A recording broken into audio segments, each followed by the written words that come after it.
恭喜来自江离律师事务所的江离律师荣获全球100大精英律师称号，同时他也是该奖项历史上最年轻的得主。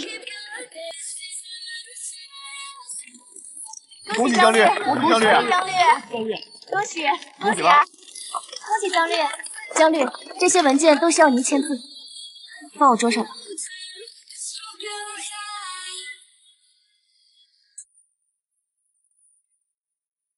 我江离愿意做他的替身，只要你能偶尔来陪陪我，我不要钱，也不要名分，只要你给我一点点爱。什么？江离？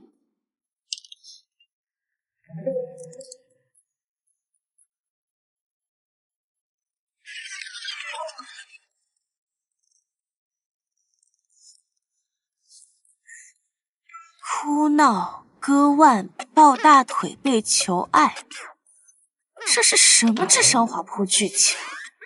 江离还跟我同名，要是换我穿过去，第一，刷爆霸总的黑卡；第二，收购他的公司；第三，叫这狗男人跪地唱征服。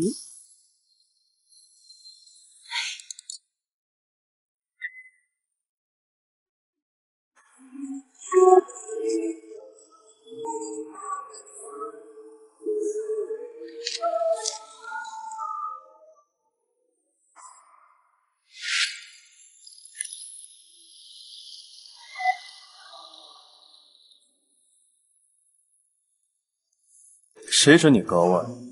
他的手洁白无瑕，你割了就不像他。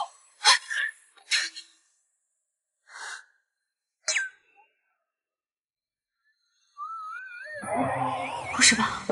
真传输了，还成了这顶级恋爱脑江离本人？装这副失魂落魄的样子给谁看？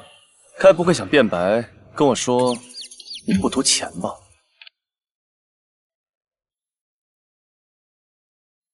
当然不是。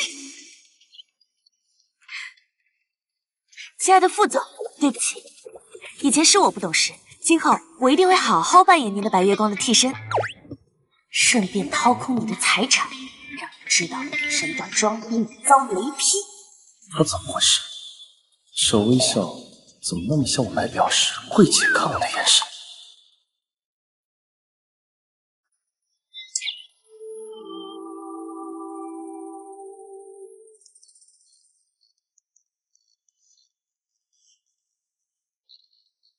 为了让我们本次合作更规范，避免纠纷，建议我们先签一份替身服务协议。合同？你又在玩什么心机？该不会是想契约结婚绑住我吧？我告诉你，你不配。自信过头是病，治。甲方傅思涵先生，也就是您；乙方江离，就是我。签订这份合同，能让我们的替身服务更加规范。你的花样还真是一出接一出。我告诉你，你这样的女人，协议内容如下：第一，乙方以扮演甲方心中白月光特地形象为核心服务，基础月薪50万。也就是说，我每个月扮演你的白月光，你每个月付我50万，没问题吧？他是真的在和我谈钱。4月1号支付。第二，若甲方需对乙方进行轻微言语侮辱，用于烘托虐恋情深，分为按次计费，每次5000元。所以，像刚才这种情况，您就需要额外付费。你以为你虚张声势就能改变我的心意？念，继续念。算了，你自己看吧。你。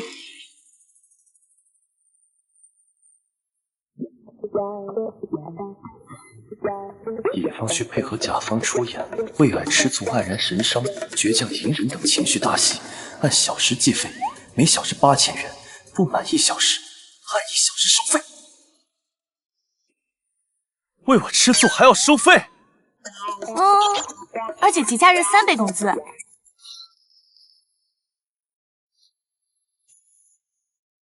你以为你欲擒故纵就能引起我的注意？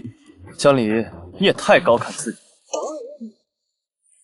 不愧是古早霸总文的男主，这个逻辑简直不是人。最重要的我还没说完呢。如果由于甲方原因导致乙方在履行服务期间受到来自第三方，尤其是我方的竞品，也就是您的白月光小姐的干扰，导致服务临时终止，您需要支付违约金。你竟然敢说它是商品？江离，你脑子里装的是什么？水利还是法典？这个疯子！副总，若乙方受到来自甲方的暴力威胁，致使乙方产生实质性心理创伤，甲方根据补充协议条款，需要向乙方支付10万元精神损失费。好，你想玩是吧？我陪你玩。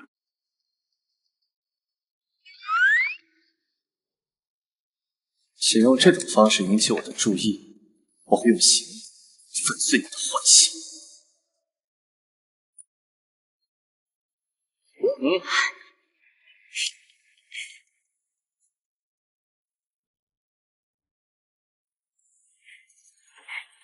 合作愉快，副总，江离，工号001，携程为您服务。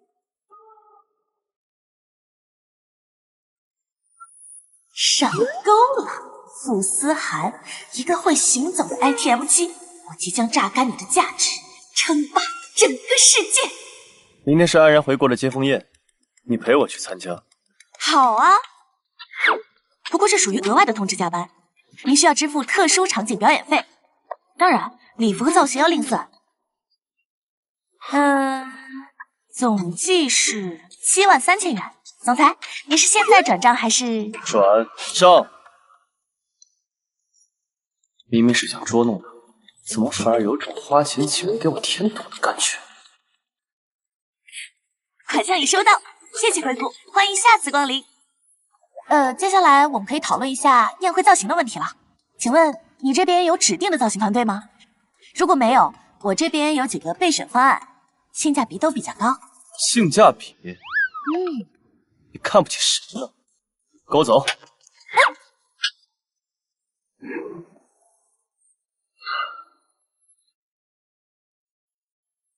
副总好。副总好。不愧是古早霸总，好大的排场。副总好。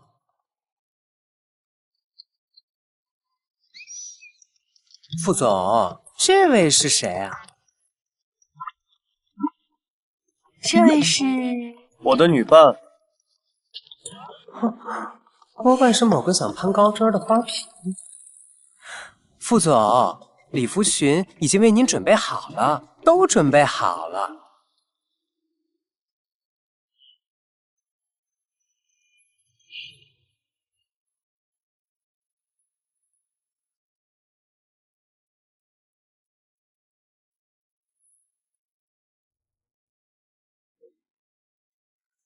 就这条吧，这是婉晴最喜欢的风格。这条不行。还轮得到你说不？副总，还真就能轮到我说不。根据我们签订的协议，乙方有权拒绝可能导致乙方个人形象受损的造型要求。这条裙子设计优雅，剪裁得体，但是它不适合我。在副总面前，居然有女人敢说不？他是何方神圣？哪里不合适？你不就是不想和婉晴穿同样的衣服？江离，你的演技太拙劣了。没错，我就是不想和您的白月光穿一样的衣服。装不下去了？不，副总，我的服务核心是扮演您的白月光，而不是复制它，是2度创作，讲究的是神似而并非形似。再说，复制也体现不出您这笔投资的价值啊！穿上这条裙子，我就只是霸道总裁白月光的替身。可这是我的第一次亮相，我要以江离一个堂堂正正、独立的身份出现。那如果我非要你穿，那大家就又会觉得副总又找了一个没新意的花瓶，幼稚的宣告自己心有所属，会影响您的形象。甲方乙方投资价值，我明明听得很不开心，却又觉得他说的有点道理。那你穿什么？到时你就知道了。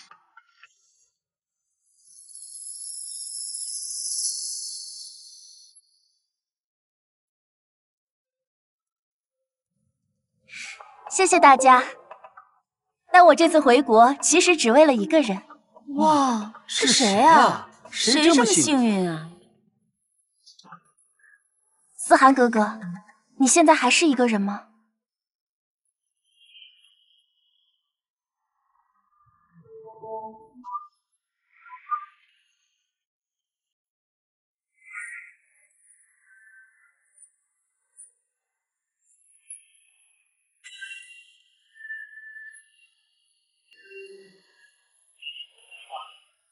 这哪家的千金啊？好漂亮！说不定是哪个嫩模。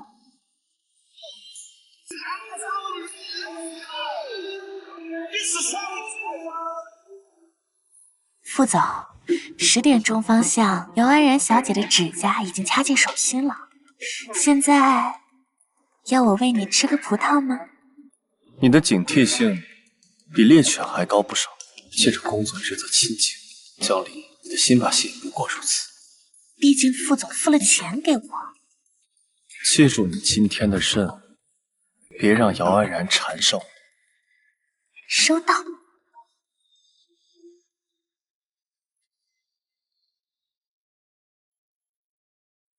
思涵哥哥，这位新妹妹不介绍一下吗？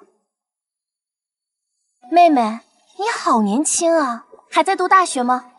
你和思涵哥哥是怎么认识的？哼，这个女人一定是嫩模或者捞女。姚小姐久仰大名，我是江离，是副总的私人顾问。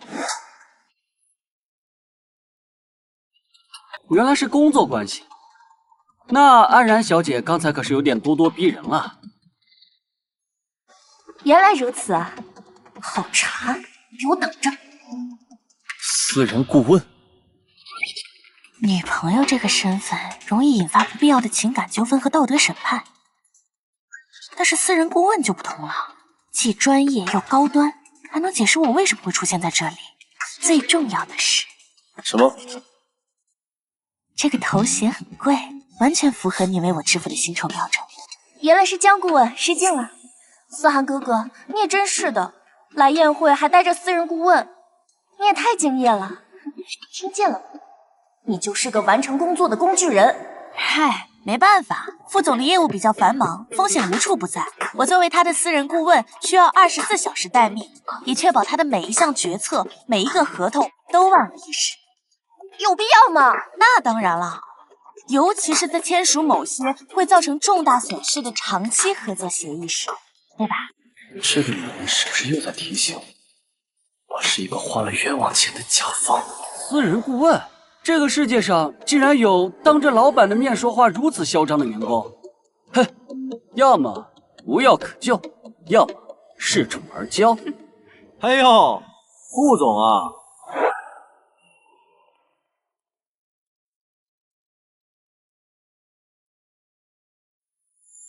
副总，这么重要的场合，怎么带了位新面孔？既然哥哥就是这个女人，霸占思涵哥哥，还欺负我。副总，这该不会是你的新宠？是天生长这样，还是照着谁整容了？我是副总的私人法律顾问，我叫江离。另外，你刚才说的话已经对我人格造成侮辱，我可以追究你的法律责任。他居然觉得长相晚晴是侮辱，胆子真是大，让陆景然教育一下他也好。法律顾问，这么年轻吗？不知江律师毕业于哪所名校？专攻哪个领域呀？怕不是专攻劳动法，帮副总剥削员工的吧？副总，我们都知道你有钱，可你千万不能为富不仁呐！在我的场合抢我的男人，现在我就要你下不来台。陆总说的没错，作为一名律师，我确实对劳动法颇有研究。哦，你承认了，你就是专门钻劳动法漏洞，然后去压榨普通人的无良律师。副总，把这种品德败坏的人放在身边，睡觉能安心吗？思涵哥哥，你快把他赶走！陆总理解差了，熟读劳动法无关剥削，而是关乎契约精神。好一个契约精神！小丫头，你的口才不错呀，不过商场如战场，光说可没用。我听说副总前段时间在城南竞标的那块地失手了。我听说这个项目的价值非常高。思涵哥哥，不知道那时候我们才华横溢的江律师要在哪里为你保驾护航呢？这块地我并非竞标失败，而是主动放弃，这是公司机密，江离不知道。从前有人和他大声说话，他都会怕，现在2个人盯着他，我要看看他还能装多久。陆总，看来您的消息很灵通啊，不过您得到的消息不够全面。他居然不怕，你还在硬撑。哦，这其中还另有隐情。江小姐，你可不要为了面子，什么话都乱说啊！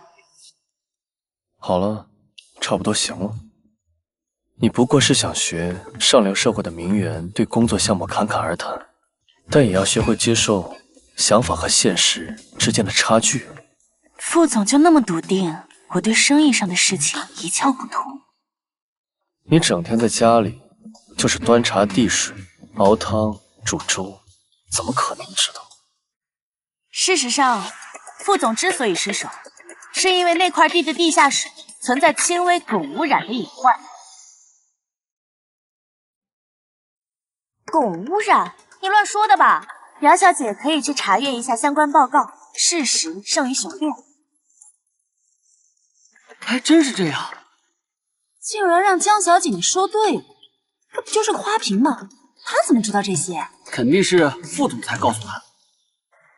傅家的团队给出了结论，远不及江离自己说出的地下水汞污染这般精准致命。他到底是怎么知道的？副，整本小说我都看完了，怎么能不知道？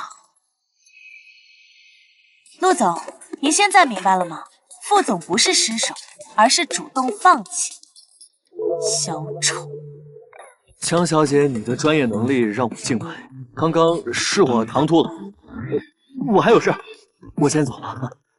竟然哥哥，看看，陆景阳可是公认的混世小魔王，今天居然在他手上吃瘪，有点意思。嘿嘿，副总真是好眼光呀，江律师真是年轻有为啊。不知道江律师在哪个律所高就？刚好我们公司也在接洽新项目，不知道有没有机会邀请江小姐来做我们的项目顾问呢？当然。来，期待合作。今晚宴会来往的都是生意场的大人物，谁要玩抢男人的游戏？再说了，抢男人有什么意思啊？抢男人饭碗才有意思。我也是今晚的主角，我才应该站在思涵哥哥身边，我才应该被所有人顶礼膜拜。像你算什么东西？思涵哥哥，我有点累了，而且有些话我想单独和你说。我们去那边露台坐一会儿，好吗？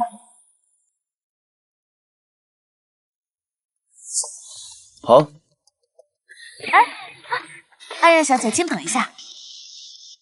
果然奇异。根据我跟副总签订的协议，在公开社交场合，我需要全程陪同，以应对任何可能产生相应的商业或法律风险。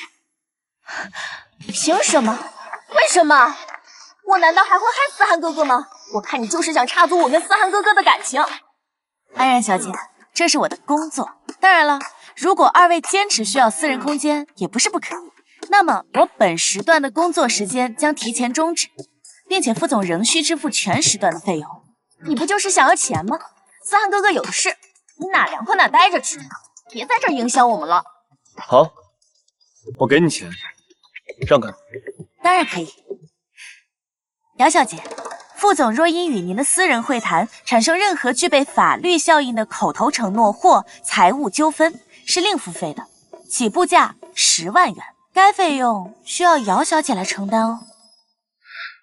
好了，江离，吃醋也要有个限度，你再这样的话就没意思了。副总，这是我的工作，请您明示我要继续工作还是支付费用。江离，副总请明示。好，江离，我给你钱，我倒要看看你还有什么花招。收到，多谢副总。那祝二位有个愉快的夜晚，拜拜。真走了。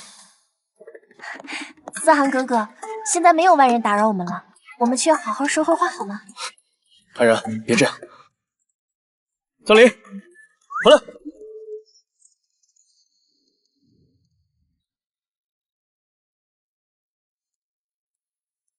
又是你，坏我好事。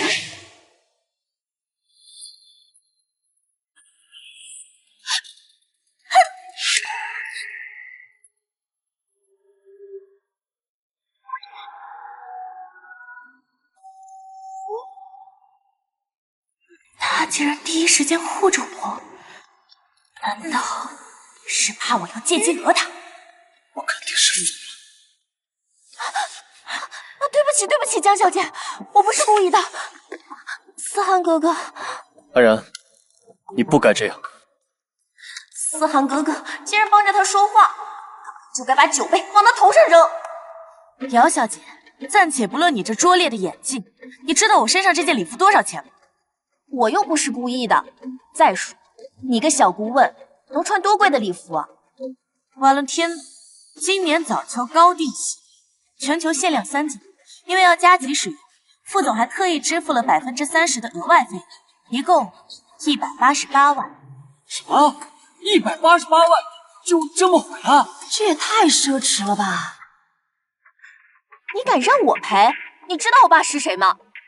一条裙子而已，算了。当然要你赔了。根据民法典第1184条，损坏他人财物，要根据财物发生损失时的市场价格或其他合理价格赔偿。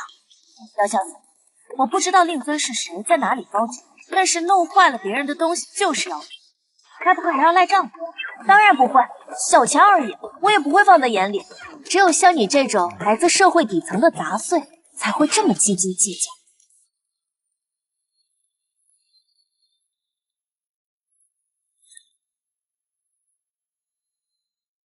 转账已收到，此事两清。温馨提示：您刚才说的话对我造成了人格侮辱，我保留起诉您权。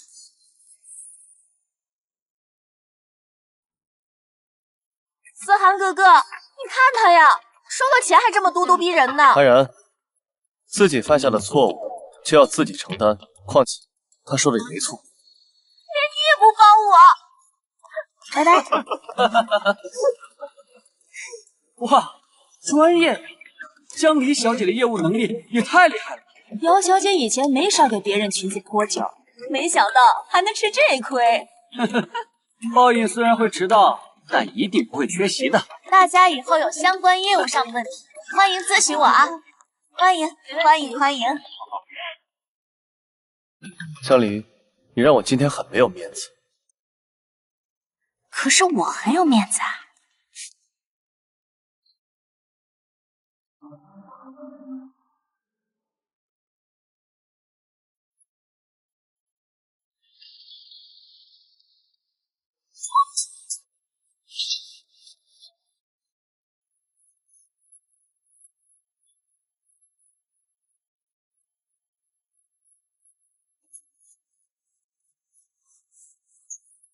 谁让你欺负安然的？想引起我的注意，也要适可而止。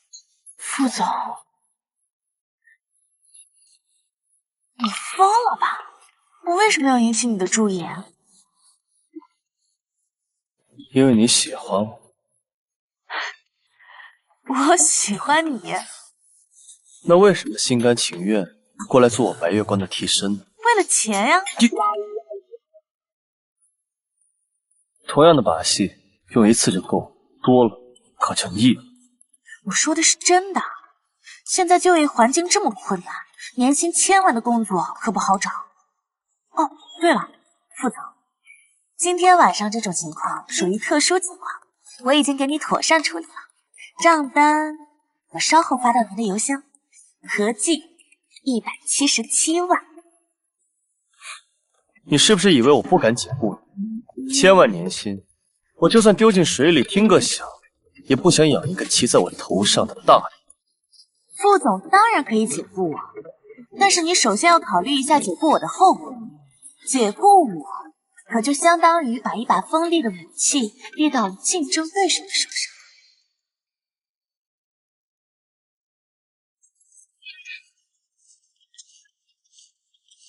威胁我，这就是你的新把戏？友情提示：合作协议第19条第2项，如果甲方无故解约，需要支付乙方3倍现金以及3000万左右违约金，并在解约合同签署24小时之内打款。另外，你还想做什么？解约后，我跟您之间就不再存在任何雇佣关系以及保密协议的约束。如果这个时候有第三方，比如说陆氏集团，以更高的薪资聘请我，见钱眼开，说不定就……所以，我不仅要付给你那荒唐的服务费，还要继续承受你的顶撞，否则就要付给你3000万，外加承担你倒戈的风险。Yes。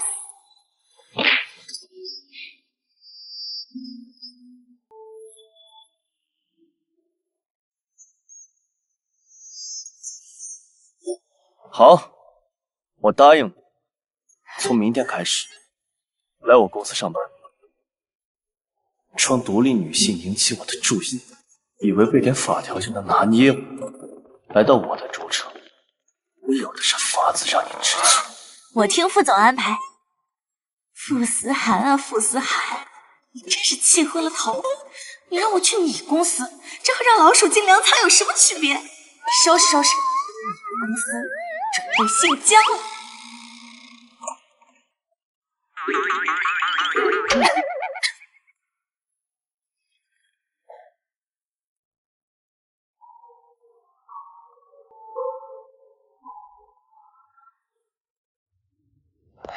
江小姐，总裁说让您先在这里办公。傅思涵，也就这点小伎俩，真幼稚。江小姐，要我说，您怎么会想不开啊？像之前那样在家里享清福不好吗？出来工作多累啊！在家享清福？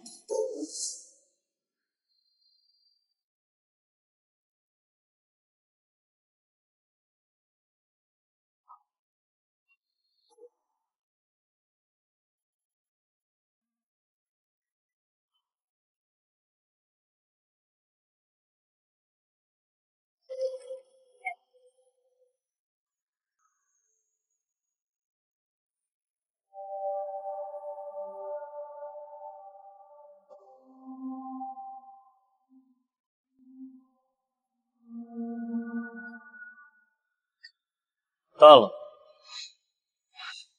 我知道错了，下次会改进。享清福，向下的自由不算自由。我既然来到这个世界，那我就要上桌。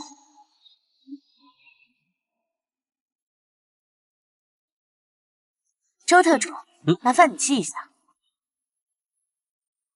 第一，办公环境密闭，通风不良，不符合劳动法规定的安全健康的办公环境。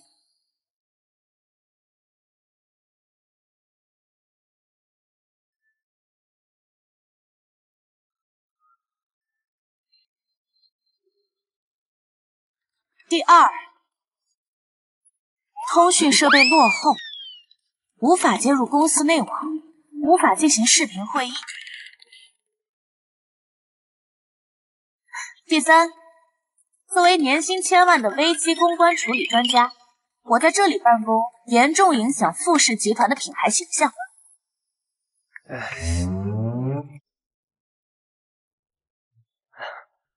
江小姐，您的意思是，基于以下3点所造成的后果，需要我们自行承担？你很聪明。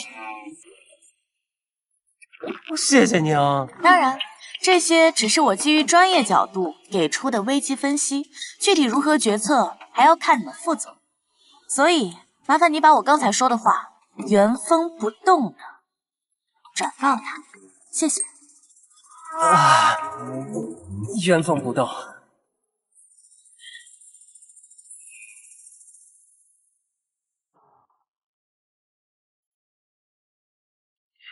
怎么样？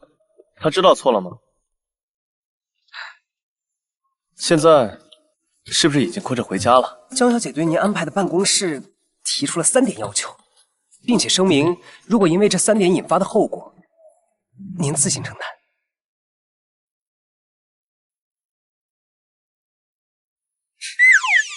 好一个江离，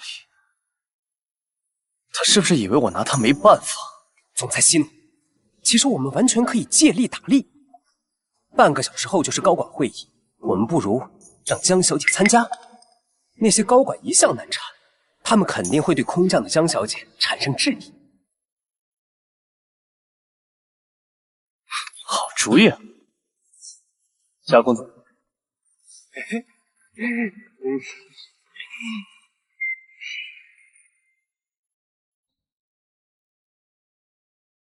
听说昨天副总带一个小蜜去参加宴会，闹出了不少动静。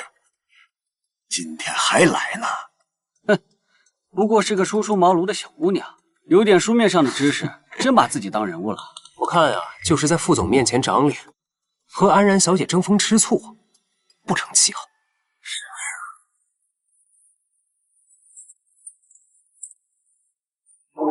局长好。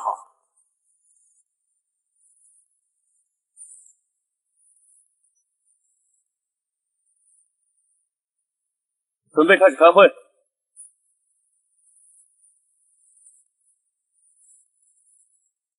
市场部，我们市场部作为公司的老牌部门，一向都是脚踏实地，靠的是过硬的业绩，还有对公司的忠诚，而不是某些哗众取宠的旁门左道。我们预计这个项目启动之后，1年之内可以实现盈利，3年可以收回所有的成本，这将是我们集团新的利益增长点。我有个问题，张副总，您的报告中人流量数据引用的是3年前市政规划预估，怎么了？你有意见？但是根据上个季度交通部门的最新数据，该区域规划的地铁线路已经被一条 BRT 线路取代，这也意味着核心客群的消费理念和交通方式已经发生根本性的改变。还有这件事，是很大的数目。这只是微调，影响不大。影响不大，你确定吗？我在市场部多少年了？难道我的市场敏锐度还不如你？副总，江小姐纯属是在胡扯。客户群里没有改变，剩下的问题都可以解决。对，我当时就是这么考虑的。江小姐，你不懂我的专业，你少在这里发表意见。哟呵，还敢顶嘴，很好，小张。希望你待会儿别哭鼻子哦。好，那我们就聊点专业的。上个月，市医院在商业体旁边拿下一块地，准备建一个传染病防护中心。请问一下，一个主打高端消费的商业体，紧挨着一家传染病医院，这专业吗？我不知道。你不知道？上个月的事情你到现在都不知道？副总给你开的1000万年薪掉到水里都能听个响，不上你们公司当大爷，是吧？好啊，用我的话对我，这胆子是真的废。张副总，你现在可以告诉副总，你计划的新的利润增长点是打算靠卖口罩和防护服来实现吗？给我个解释。总裁，我错了。够了。这个女人就您3言2语间把我引以为傲的项目变成定时炸弹。她只用了1个晚上，就挖出了连辐射核心团队都未曾发现的足以致命的深层危机。这女人简直是个妖孽。现在知道我的能耐了吧？夫。会议暂停。张震，半小时后来我办公室。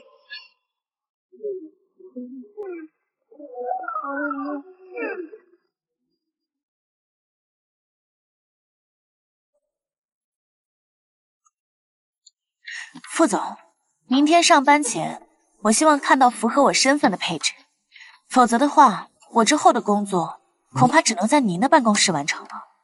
看见了吗？敢解雇我？知道没有我的富士集团埋着多少像城西项目这样的地雷吗？管区人事部，让他们给你换，就换到我隔壁那间，那是仅次于我本人，视野最宽广、面积最大的副总裁办公室。谢谢。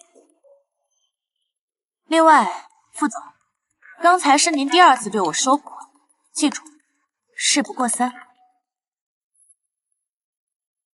乡里，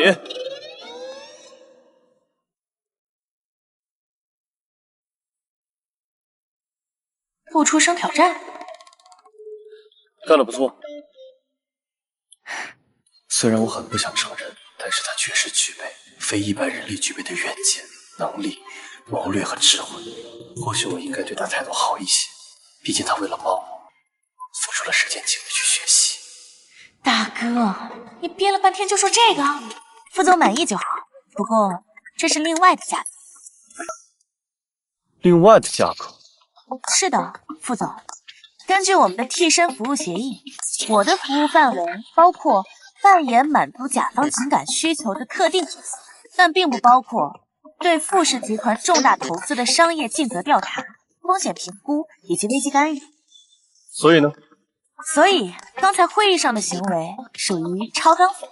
当然啦，您对我个人能力的认可，我心里有。不过，认可不能代替报酬，专业的需要专业的定价。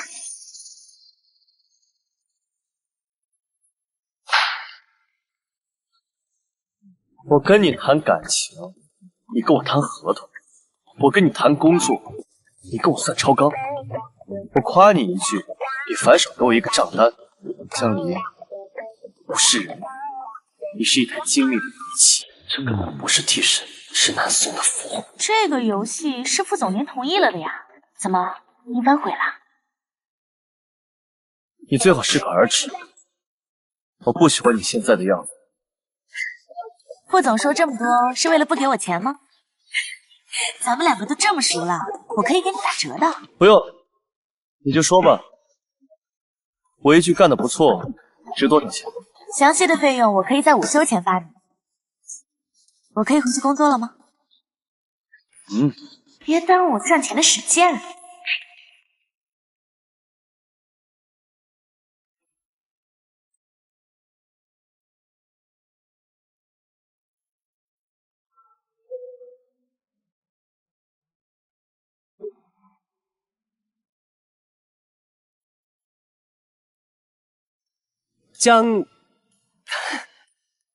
江顾问，这是您的新办公室，您看还需要什么，我马上安排。这和半小时前那个5平米的储藏室是地狱和天堂的区别。通知 IT 部，半个小时之内，我要公司最高权限的内部网络端口。哎，等一下，我要一杯黑咖啡，不加糖不加奶，谢谢。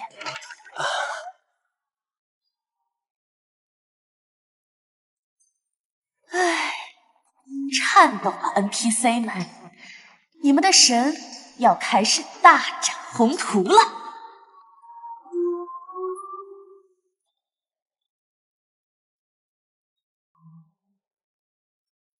总裁，江小姐的事情处理好了，关于张经理的处理也发布下去了。另外，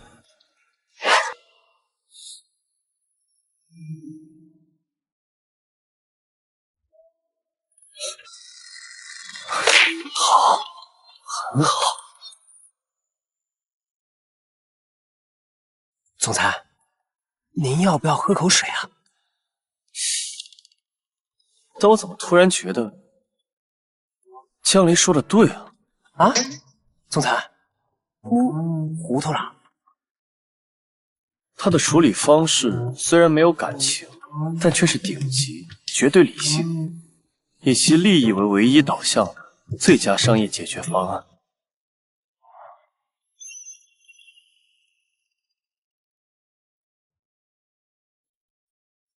喂，老李，打给一个新成立的咨询顾问公司。你先下班吧。啊，总裁，那你呢？我准备一个人出去走走。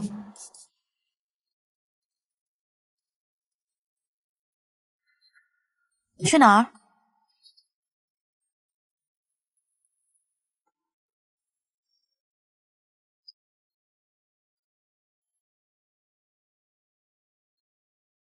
江离，别装了。我装什么啊？你嘴上说着不喜欢我，但听见我要独自一人出门，还不是火急火燎赶来？哦，你是这样理解的。行了，我承认是我以前没有发现你的长处，但你再继续胡闹下去，那可就不好玩了。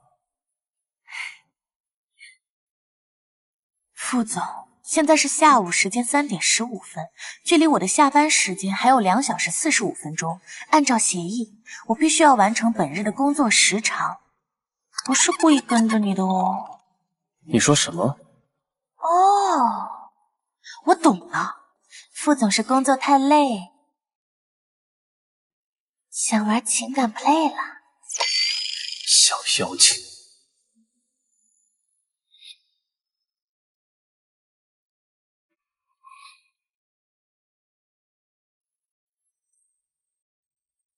副总，情感演绎需付费，1次30万。钱，又是钱。江离，你掉钱眼里了。以前可都是你主动想和我亲近的。今时不同往日，所以副总是打算付费呢，还是从我身上起来？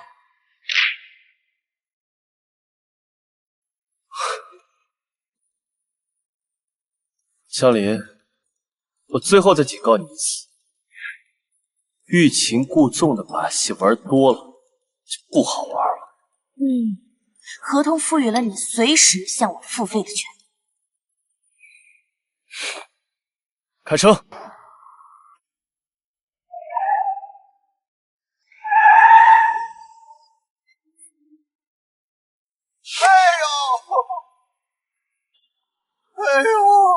哎呦，疼死我了！哎呦！您别下去，您的身份不适合出现在这种纠纷场合，而且您现在心情不好，就算是下去也是砸钱了事。他这是想保护我。也是，过去他爱我爱得那么痴迷，怎么可能轻易就改变？这就装不下去了。那你想怎么办？让他继续躺着？好严重啊！您坐着，我来解决。碰瓷儿很好，到我的主场了。那你小心一点。哦。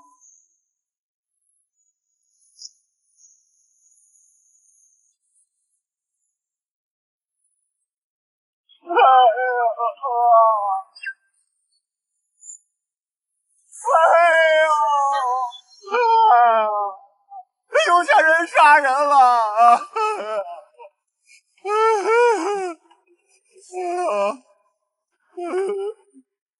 有钱人了不起，有钱人就可以随意撞人啊！真是世风日下，这什么男人？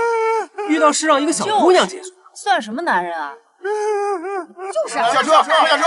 是男人就下车，赶紧下车吧。麻烦，早说了砸钱了事。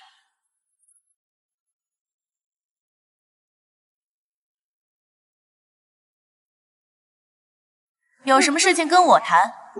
他竟然有一些不同寻常的霸气，这是过去他没有的，婉晴也没有。哎呦，有钱人杀人了！这位先生，需要帮您叫救护车吗？你叫什么救护车呀？你撞了我，我要报警！好。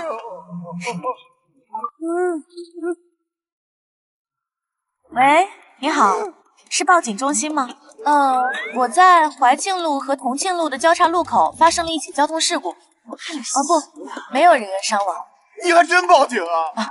事情是这样子的，我方车辆正常绿灯起步，车速低于每小时5公里。一行人自行冲撞到我方车前，并声称被撞伤，疑似碰瓷。我没有啊。对，我有全程录像，车上也有行车记录仪。我怀疑对方涉嫌敲诈勒索，麻烦你们过来处理一下，谢谢。从前没发现，他处理事情还挺有魅力的。你胡说八道你！警察马上就过来了。另外，我刚才观察了一下，你出来的地方右上方30米处有一个高清摄像头，而且我方车辆的行车记录仪是4K 超广角的，应该拍得很清楚。你强词夺理，你胡说八道！你那什么行车记录仪绝对是假的！哎呦，我不管，你撞了我就得赔钱！哎呦，不给钱我就不起来！无耻之徒！友情提示：按照治安管理处罚法，敲诈勒索构成刑法上的敲诈勒索罪。我怎么了我？你再不起来，属情节严重，3年以下有期徒刑起。他居然一点都不害怕，有理有据，不卑不亢，整个人在发光。哎，小姐姐，误会，都是误会啊！哎，刚刚那是我眼花了，自己摔倒了，跟你们没关系啊。那我就别着急走啊，警察马上就过来了。你现在走了，是属于畏罪潜逃还是肇事逃逸啊？到时候情节就更严重了，还是等警察来了把话说清楚了再走比较好。你放心，法律是公正的。碰瓷儿我，那你算是踢到了铁板。哎呦，小姐姐，姑奶奶，我错了，我上有老，下有小，刚刚是我一时糊涂呀。我这样，钱我不要了，你就把我当个屁，放了吧。啊！求求你了！这姑娘真厉害啊！对呀，真是不是？整个过程高效利落，甚至带着一种不动声色的优雅。江离是什么时候变成这样的？是为了引起注意，在暗中提升成这样的吗？很好，他成功了。原来是碰瓷的，真是不要脸！这姑娘真厉害，一点也不害怕啊！就是。喂，110吗？刚才那位先生突然说是误会，是他自己不小心摔倒的，我们已经和解了，就不用麻烦你们来跑一趟了，抱歉。还不赶紧走，是等着被请进去喝茶谈心吗？刚才是走了，走吧。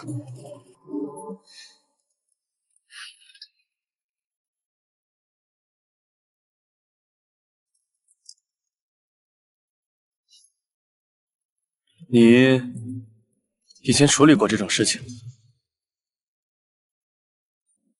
没有。处理的不错，辛苦了。其实不复杂，这种人就是利用普通人怕麻烦的心理，制造信息差来获利。我做的只不过是把信息透明化，他的心理优势自然就崩溃了。这女人懂得好像很多，感觉我对世界的认知正在被她一点一点的颠覆。我突然发现，其实你还挺有趣的。你是从什么时候开始？这次服务的账单我已经发到您的邮箱了，这次服务费是16万。16万？你就下去说了几句话，就要16万？亏我还以为他刚刚下去是因为担心我的情况，没想到还是为了钱。这个女人简直荒唐！如果刚刚换成是我下去了，她不一定会讹到我16万。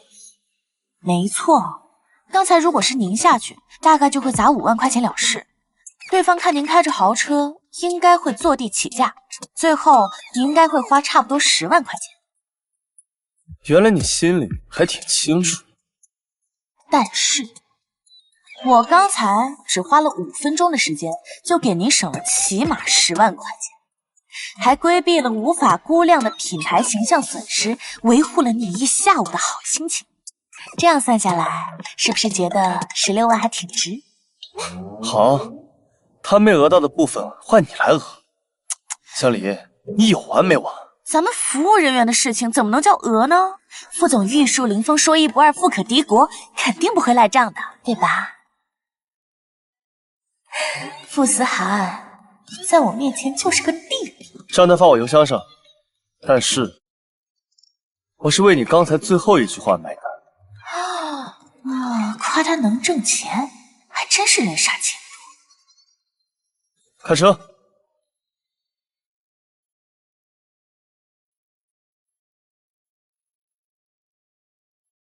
思涵，这么巧，你身为副市总裁，不在公司里加班，跑到这儿来做什么？中年女人，妆容精致，言辞刻薄，这应该是傅思涵最讨厌的长辈，他姑姑。幼年时，他为了培养傅思涵的狼性，将傅思涵扔进无人区和狼作伴，这些年也处处和傅思涵作对。这位是哪个会所里新来的公主吗？表哥，你眼光越来越差了。姑姑，她不是。傅女士您好，我叫江离，是傅总的私人危机顾问。傅家极重长幼尊卑，傅思涵动不了傅婉君，可我又不姓傅。傅婉君，准备好接招吧。这什么时候做的名片？这可是我昨晚加急做的，烫金雕纹，金属质感，尽显格调，和我的身份很配吧？私人危机公关顾问，现在的年轻人名字起的一个比个花哨，说白了不就是个小助理？小看我，看来昨晚的事情还没有流传开啊。妈，你别这么说，思涵哥身边什么时候缺过会照顾人的助理呢？菲菲，说话请注意分寸。江小姐，不是你口中说的那种女人。表哥，你还护着她，我们才是一家人。妈妈，你看哥哥。林小姐，您刚才的言论虽然是在私人场合，但是已经对我的职业造成了污名化的描述。如果传播出去，根据相关法律，我有权追究您侵犯我名誉权。你什么意思？你再说一次。你是在威胁我女儿吗？像你这样趁着年轻有几分姿色，想靠着工作勾搭有钱人的小丫头片子，我可见多了。我命令你马上向我女儿道歉。姑姑，何必咄咄逼人呢？傅思涵，如果你不想明天傅家宗族长老都知道你和这个不三不四的女人厮混在一起，你就给我闭嘴！别忘了你是怎么当上副市总裁的。姑姑，我和你的事情跟他没关系。哎，傅女士，我有必要提醒您一下，您刚才的话语已经涉及到傅氏家族继承这一敏感话题，我建议您立刻闭嘴。怎么，我聊我自己家的事儿还要经过你的同意？哎，真是不巧，还真要经过我的同意。这女人好大的胆子，竟然敢硬刚姑姑！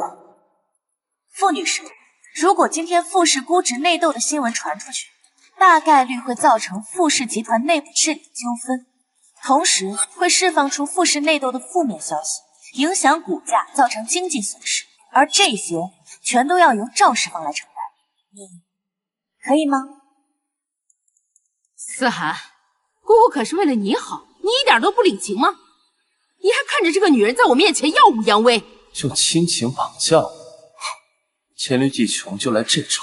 我当然相信傅女士刚才的话都是出于对我们傅总的担心，但是为了避免今天的事情被有心之人传播出去，造成负面影响，我建议您现在立刻马上和我们傅总道歉，将风险降到最低。道歉？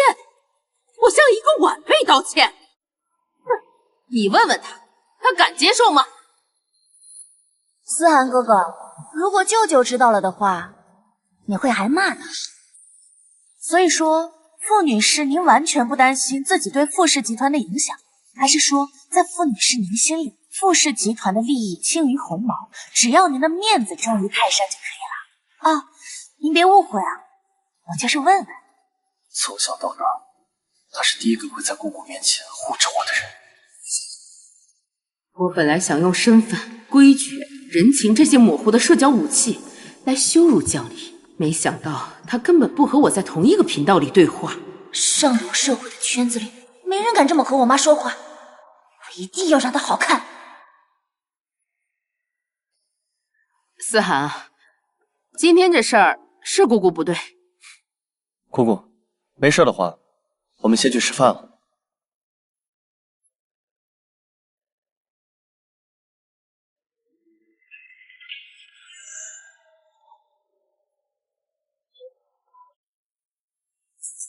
敬你，敬你。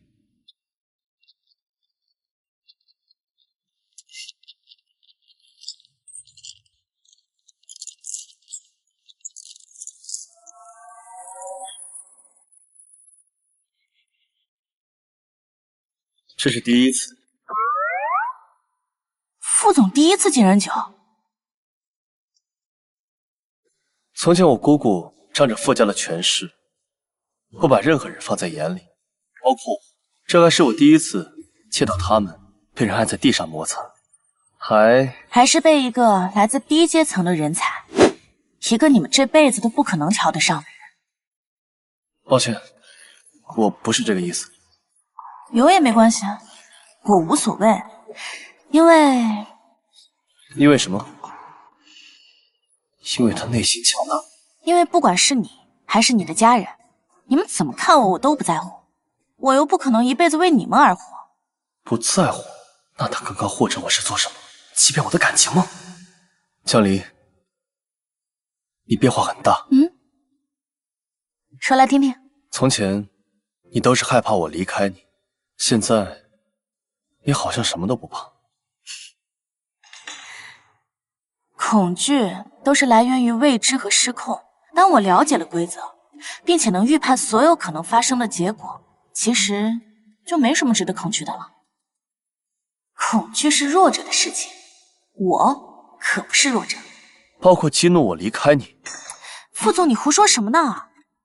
你明明是不可能离开我的。我就知道嘛，你的心里还是有我的。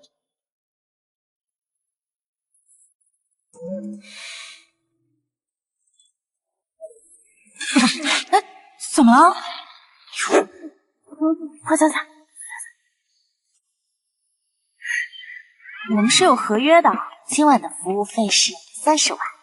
这女人完全就是一个没有感情的鬼。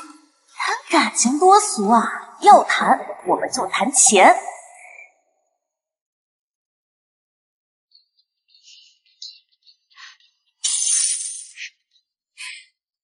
多谢副总，今后我还会继续待在您身边，为您提供更好的服务。Cheers！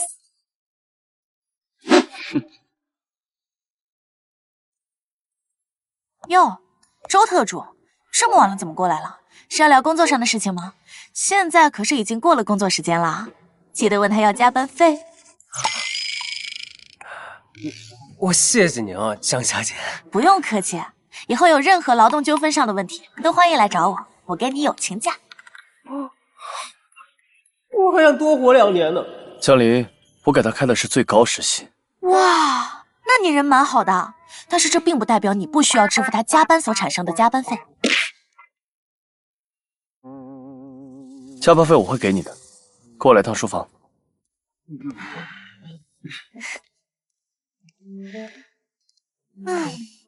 傅思涵现在就顶不住要搬救兵了，游戏才刚刚开始呢。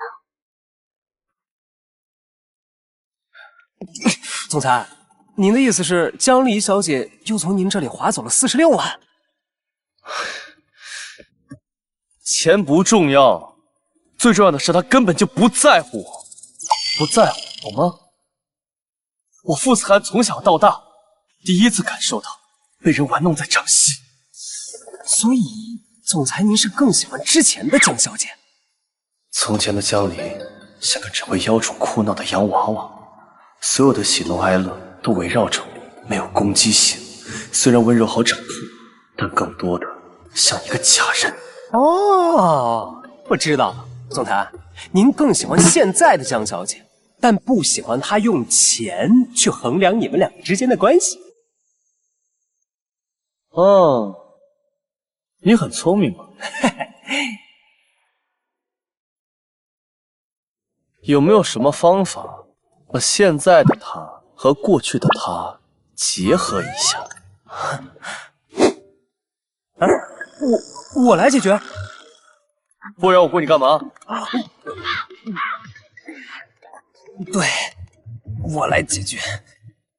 这加班费不挣也可以吗？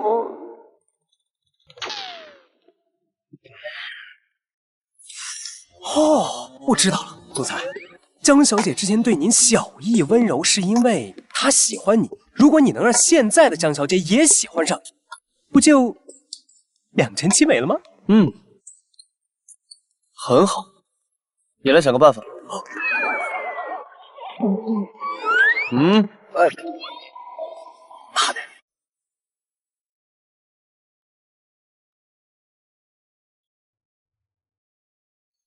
首先呢，女人都是视觉动物，对男性健壮的肉体有着动物本能的贪念，而且清早头脑没开机，半梦半醒，最好拿下。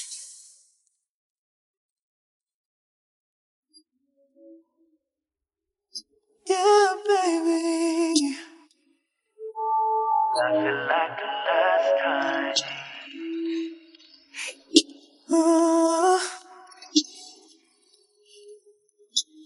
I've been waiting. I'm finally here in front of you. You've been patient, baby. I had you on my mind since the last time. Baby, you been on my mind since the last time. 醒了？这么大人了还不会传好人？霸道总裁是不是脑子不太好啊？有没有觉得我今天哪不一样？不一样。吐司、火腿，还有边缘蛋白凝固，蛋黄仍在流淌的完美水波蛋，旁边配着几颗色泽鲜亮的浆果。这份早餐完全是按照我的喜好定制的，就算是要收钱，他也是为我花了心思。不过，就一份。是的，只有一份。我的。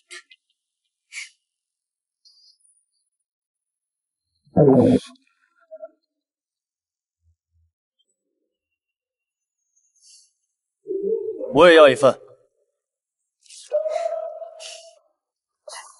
副总，在服务开始之前，请允许我向您介绍，这是今日的早餐菜单，请您过目。这是我们的早餐菜单，请您过目。不就是要钱吗？我给，现在就去给我做。这女人简直是浪漫欺负的终结者。好嘞。吃什么？我都要。好。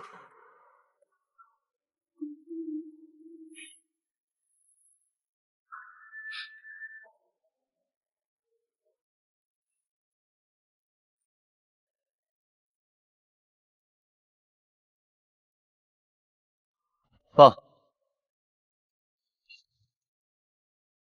我知道了，这件事情我来解决。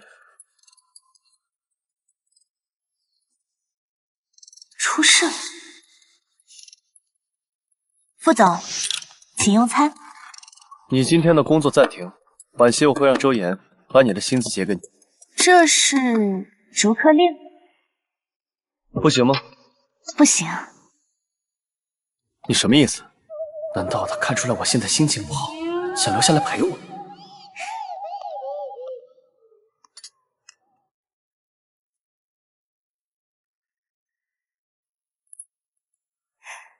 副总，根据协议，我需要识别评估并规避一切可能对甲方以及您的商业价值、公众形象及核心事业等负面影响的潜在或潜在风险，其中包括但不限于由于甲方的个人家庭关系、私人纠纷以及相关社会网络所引发的系列风险。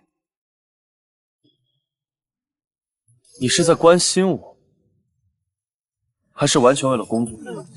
这不重要，重要的是您在这样的情况下做出来的决策极易产生很大的偏差，所以我不能立岗。重要，好一个不重要！江离，在你眼里我是人吗？还是一个被贴满传感器的精密仪器？一举一动都在你的监控和评估之下。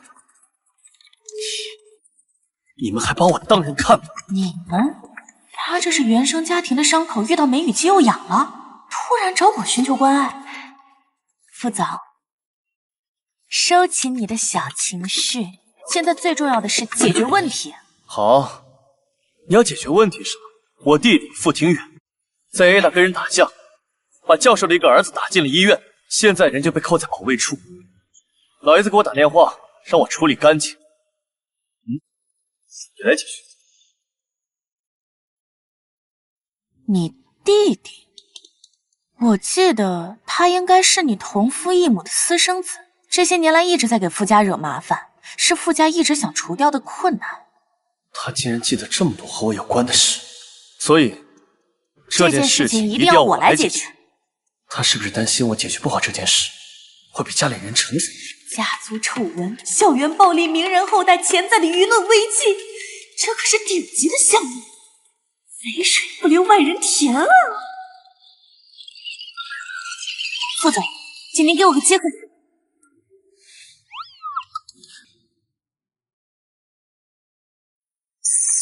到账470万，钱款已到账。副总 ，Go Go Go， 出发了！走走走，快点！来，你不仅打人，还毫无悔意。你这样的学生，伟大要不起。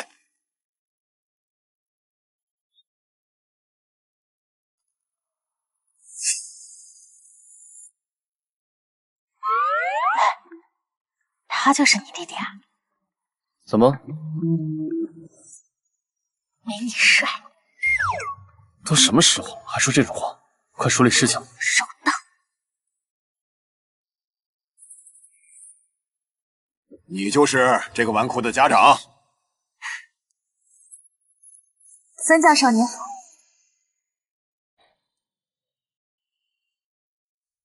孙教授您好，我是傅庭远同学的代理律师，我叫江离。关于两位同学的意外摩擦，我想我们可以找一个安静的地方，心平气和的去谈一谈。律师？这就是你们有钱人的一贯作风啊！拿法律条文来施压吗？我哥给你多少钱？你这么卖力，让他自己跟我说，你算什么东西？哎呀，这个傻子，只会把事情搅得更黄。孙教授，我理解您的愤怒，但是我作为一名律师到场，不是为了恐吓或推卸责任，我其实是为了这件事情能够达到一个最公正、最有效，也最能抚平咱们伤害的解决办法。这个女人好像确实是有种控制全场的能力和气魄。也罢，学校都有监控，我先听听她怎么说。至于你，傅庭远同学，在你质疑我的身份之前，请你先搞清楚你自己的处境。我怎么了？我是傅家人，傅家就该管我，懂了吗？根据法律法规，殴打他人或故意伤害他人身体，处5日以上10日以下拘留，200元以上500元以内罚款。你吓唬谁呢？我不是吓唬你。刚才周特助从医院发来的诊断报告，孙淼同学鼻梁骨骨折，轻微脑震荡，这种情况一般会被判定为轻伤2级。你要面临的是3年以下有期徒刑、管制或拘役。3年？这还不是最严重的情况。你刚才说你是傅思涵的弟弟，但这并不是你的保护伞，而是悬在你头顶的达摩克利斯之剑，会让你万劫不复。怎么可能？想想看，这件事情一旦诉诸法律，媒体会怎么报道？傅氏集团子弟涉嫌校园暴力、殴打他人，这样一条新闻，傅氏集团的股价会下跌几个点，一个点就是数以万计的蒸发。这样，傅家还会接受你？我不想这样。哥，你救救我啊，哥！现在知道叫哥了。你用你哥哥辛辛苦苦维系的企业声誉，去为你自己的愚蠢和暴力买单。你伤害的不只是一个同学，还有你哥哥和成千上万傅氏集团员工的饭碗。你现在还觉得自己很威风吗？自己犯下了错，就自己解决。这么多年，傅庭远就像个定时炸弹一样存在于我的生活。今天终于看见他自燃了一次，很解气。小李，干得不错。这破小孩，当时看书的时候就看你不爽，今天逮到这个机会，那还不得狠狠地整整？没想到啊，傅家请来的律师，第一件事不是袒护，而是把自家人骂个狗血淋头。看来傅家是明事理的。孙教授，真是让您看笑话了。我们对傅庭远同学的管教确实存在严重的失职。那接下来我跟您聊一聊这件事情的解决办法。第一，关于孙淼同学的伤情，我们会无条件的承担他的所有医疗费、事后住院费以及营养费，还会给出一个足以表达我们歉意的精神损失费。我们会立刻派人送傅庭远同学去医院，给孙淼同学致以最诚挚的歉意。我马上就去。还有，他会亲笔写一封不少于3000字的检讨，在我方跟校方的共同监督下，在学校的公示栏公示1周，接受全校同学的监督。第三，至于校方的处分，我们全部无条件接受。我们接受 A 大校规对于傅庭远同学此行为的任何处罚。你们愿意让他接受当众检讨，接受处分？本来就该是这样，不是吗？不管是留校还是记大过，故意伤害他人，犯了错就是应该承担责任，而不是因为仗着自己的家世想要逃避责任，这才是社会准则嘛。如果真能让他做到这些，我可以代表我儿子接受和解。谢谢孙教授。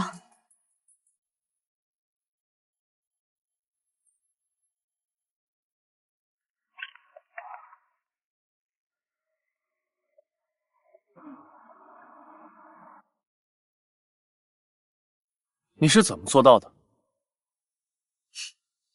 副总，这是我的核心业务范畴，通过精准分析冲突双方的核心诉求和心理弱点，运用法律知识、谈判技巧和危机公关政策，为甲方达到最有利的结果。我不是想问这个，我想问的是，为什么我换了这么多年都搞不定的弟弟，你一出手就解决了？不行，这样问显得我很无能。反正以后有他帮忙搞定，不过是花点钱的事。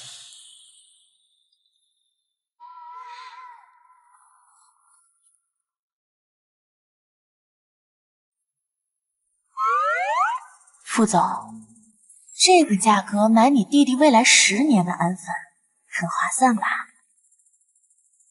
就这几句话，划算？不划算吗？我认命了。行，你说什么就是什么。好啦，现在事情已经圆满解决了。您是打算回公司呢，还是现在去医院看望一下孙淼同学，以示您作为兄长的关怀？你就没什么别的想和我说的吗？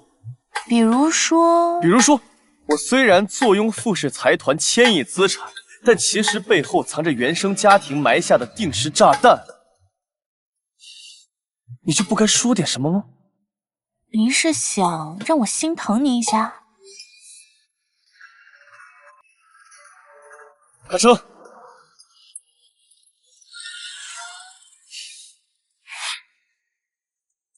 不解风情。你还需要人心疼？哎，那我们普通人跳河就行了。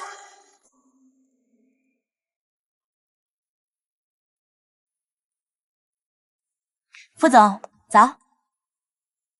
周五晚上有个慈善晚宴，到时候有很多重要的商界人物到场，你陪我出席。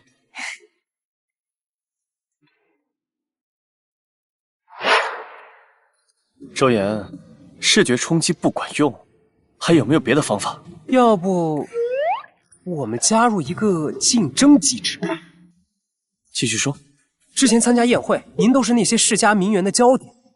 如果江小姐在场，肯定能感受到您的魅力，到时候就有道理。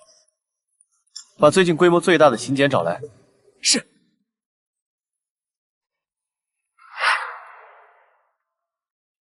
好的，我一定陪您去。拓展人脉的好机会啊！他果然是怕我被别人抢走。那你先去准备吧，衣服、首饰什么的，去 Lisa 那儿。我已经准备好了。这么快？当然，副总，关于高端商务社交场合陪同服务，我的服务章程里有具体的。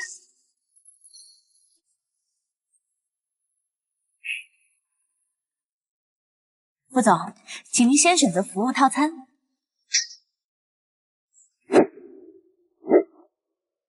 我让他去准备衣服首饰，他就给我准备个这有什么区别吗？区别在于，您是想让我做一个漂亮的花瓶呢，还是想要一个能为您挡子弹，甚至能为您抢碉堡的靠谱战友？宴会什么的最好挣钱。傅思涵，准备好钱包大瘦身吧。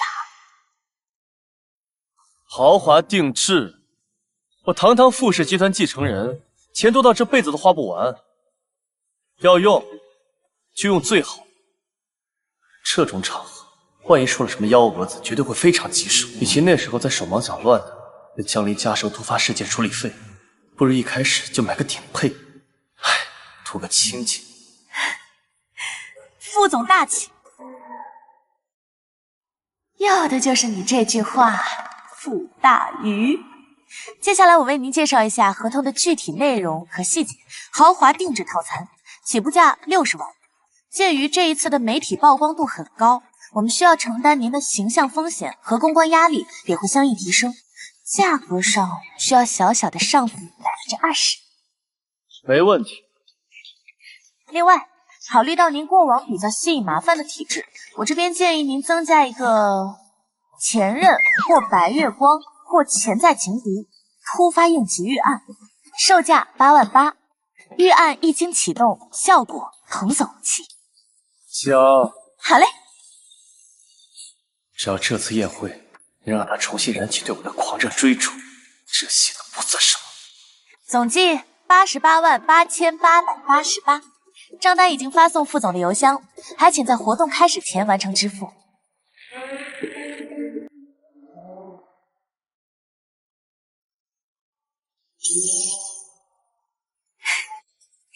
合作愉快。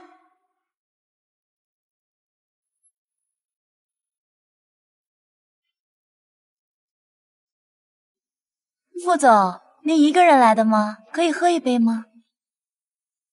不好意思，我的女伴马上就到。我现在很期待江离要怎么出场，才能配得上我88万的套餐。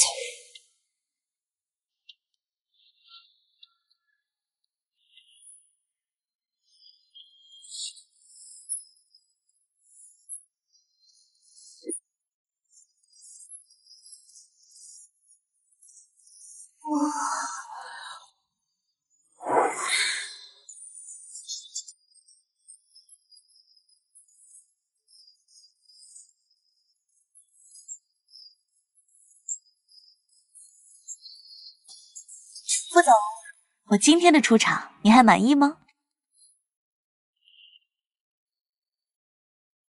物超所值。该死，我看见他居然会心跳加速，难道他只是一个替身？副总满意就好，毕竟客户的体验是我们的第一追求。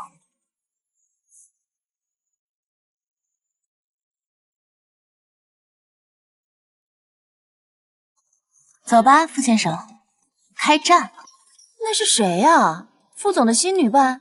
以前从来没见过。气质太绝了，你看这裙子，就像是把整个银河都穿在了身上。这可不像副总以前的风格，他身边什么时候出现过这么明艳的女人？哎呀，穿书前每次看到这种画面，总是心痒痒的。今天啊，可算让我过过瘾。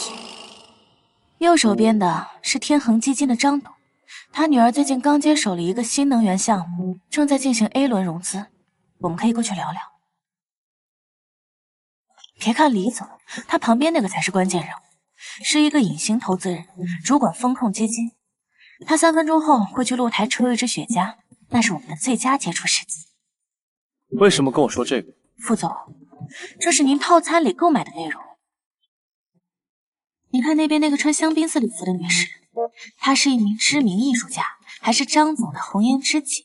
我们可以通过她向张总表达您对他投资的艺术品基金的兴趣。为了陪我来参加这场宴会，他肯定做了很多功课。现在先跟着傅思涵去刷个脸，以后我开始创业，这些都是我的人脉。思涵，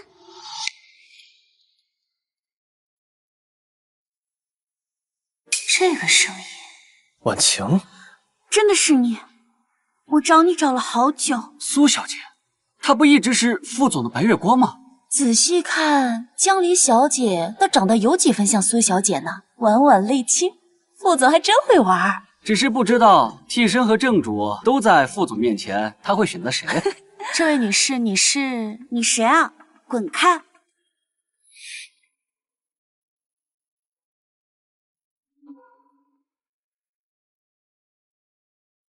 还有2副面孔呢。你好，我叫江离，是副总的私人顾问。副总正在进行重要的商务社交，请问你有预约吗？什么玩意儿？你知道我是谁吗？我见思涵还要预约？思涵，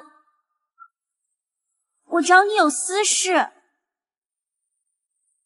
哎呀，真是不巧，副总今天的个人时间全部由我全权代理。如果是个人私事，建议您去找他的特助周岩先生去进行预约，或者什么？您可以参加我们今晚的时间竞拍。今晚的行情价是每10分钟20万元起，鉴于您是副总的故人，我给您打个88折，友情价17.6万元。少在我面前耀武扬威！你知道你能留在思涵身边是因为长得像谁吗？那么快就打出替身牌了，苏小姐功力不怎么样啊。现金、刷卡或者微信支付都可以，请问你哪种方式方便，苏小姐？苏小姐说了这么多，江小姐竟然把副总的时间进行竞拍，还打折，这是什么招？4两拨千斤吧，这也太狠了吧！我这辈子就没受过这种奇耻大辱，这个替身凭什么？苏小姐 ，Hello， 苏小姐，请问您在吗？你，哎，看来您暂时没有消费意向，那是我们失陪啦。副总，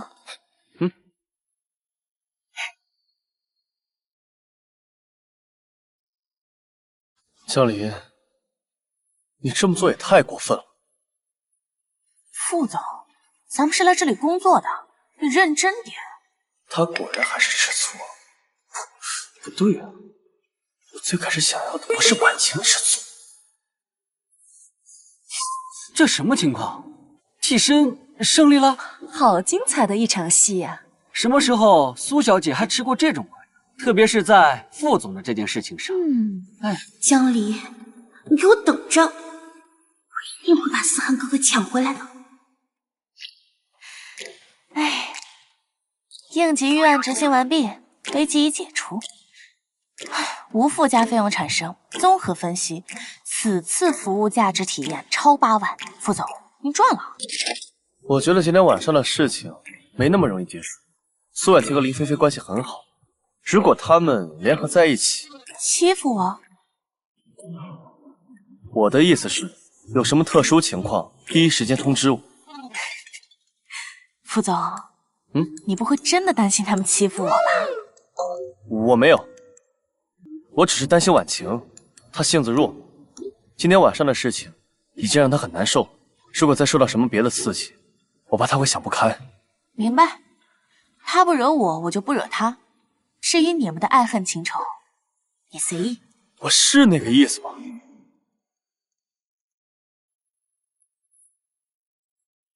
婉晴姐，你就是太善良了，我哥也是，亏你还特地跑回来，想给他个惊喜，他居然也由着那个疯女人。这也不能怪思涵啊，他大概是被那个女人蒙蔽了。我只是没想到，我离开的这几年，他身边竟然出现了这样的人。不过是一个见钱眼开的拜金女罢了，我哥应该也就是一时新鲜。对了，婉晴姐，你可不能这样算了。你和思涵哥哥这么长时间的感情，难道还敌不过他一个浑身铜锈味的女人？菲菲，感情不是用来比较的。我现在只想让思涵记起来我们过去的样子。婉晴姐，你有什么计划？我帮你。我想单独开一场钢琴演奏会，就在周五晚上。只请思涵哥哥。只要搞定思涵哥哥，那解雇江离就是分分钟的事。副总，您找我？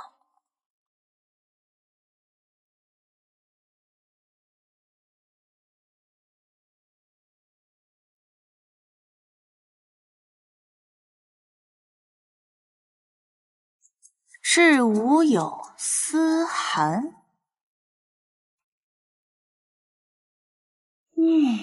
还有一股栀子花香。演奏曲目《月光》。副总，这苏小姐确实蛮聪明啊。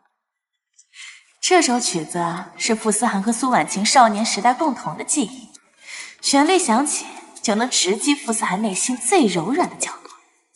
还有心思看热闹，还不快帮我想办法，帮我解决问题！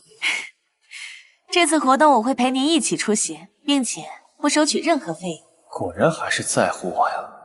谁让你上次购买的金牌伴侣套餐服务还在有效期内呢？先下去吧。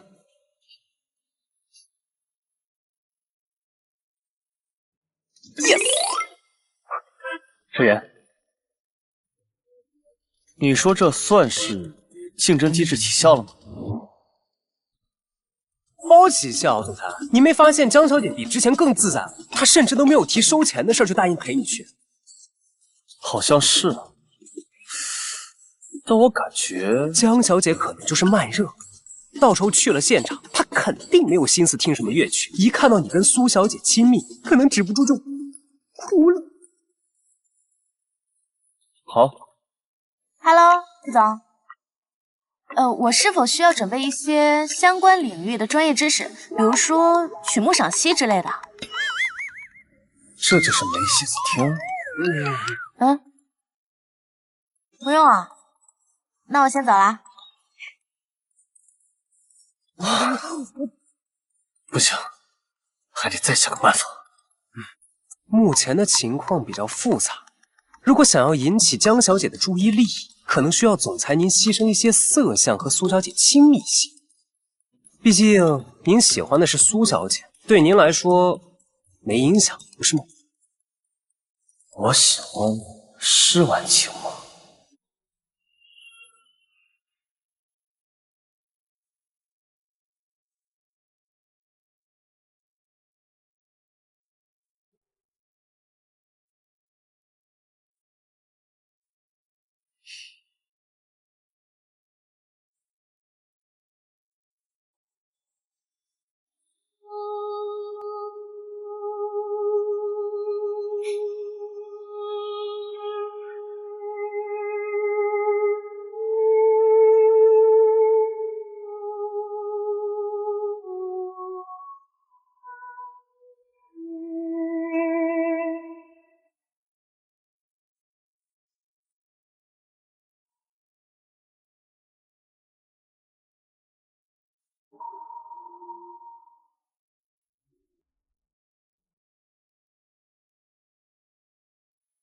思涵，你可以抱抱我吗？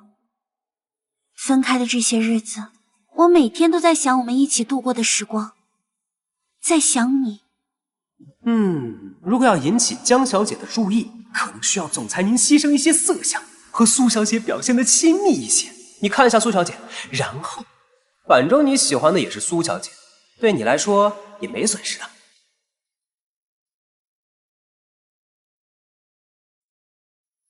少年的回忆是一生最美的记忆。江离，你拿什么和我斗？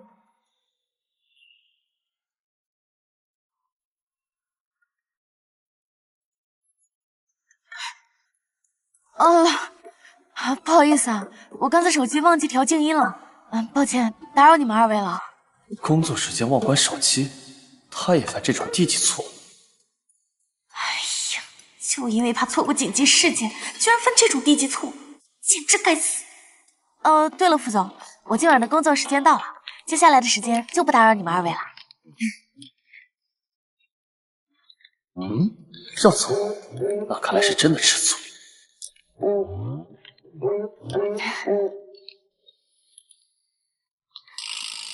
对了，由于我刚才的工作失误，我今晚的服务费用我自愿扣除，抱歉。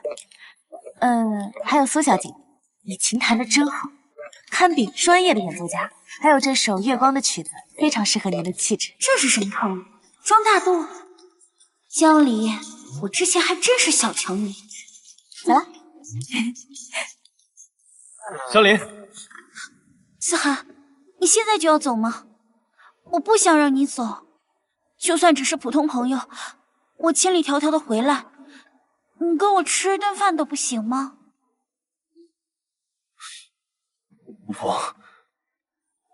就吃一顿饭，就算看在我们从小一起长大的份上，可以吗？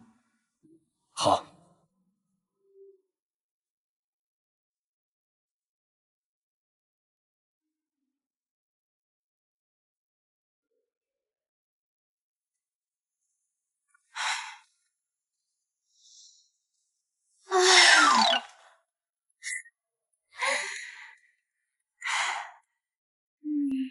没有阴晴不定的霸总，没有两副面孔的白月光，整个世界都安静了。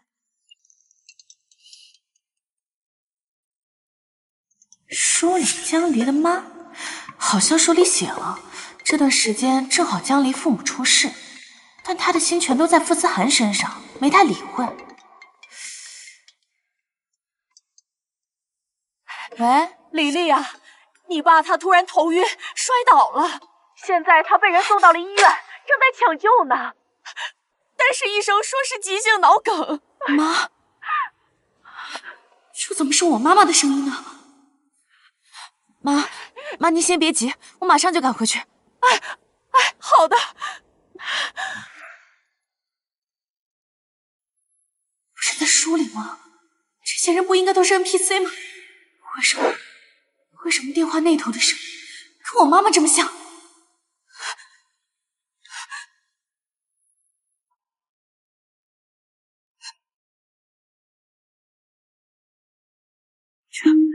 我怕我妈跟我一起传说了。现在躺在医院的不是原主的爸，是我爸。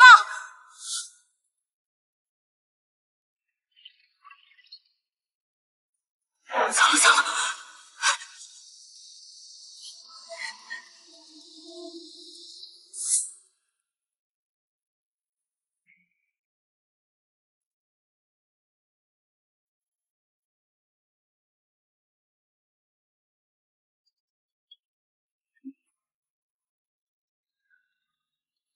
他从不会在下班时间来电话，是出事了？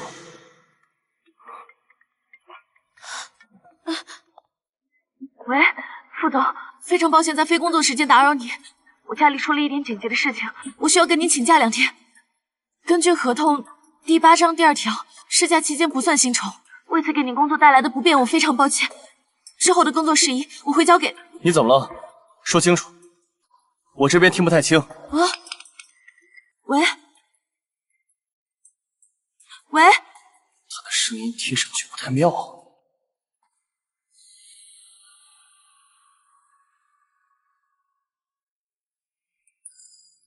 婉晴，思涵，你在跟谁打电话呀？怎么了？喂，喂，能听得到吗？副总，我们两个好不容易有单独相处的时间，你能不能不要总想着工作？只是工作上的一点小事情。不是说好了要陪我的吗？婉晴，别闹了，先把手机还给我。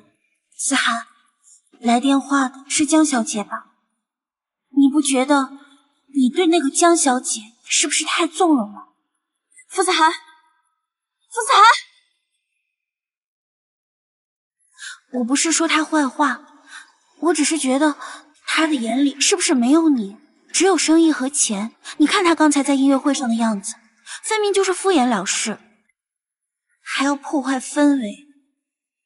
像江小姐这种人，怎么可能会真心为你着想？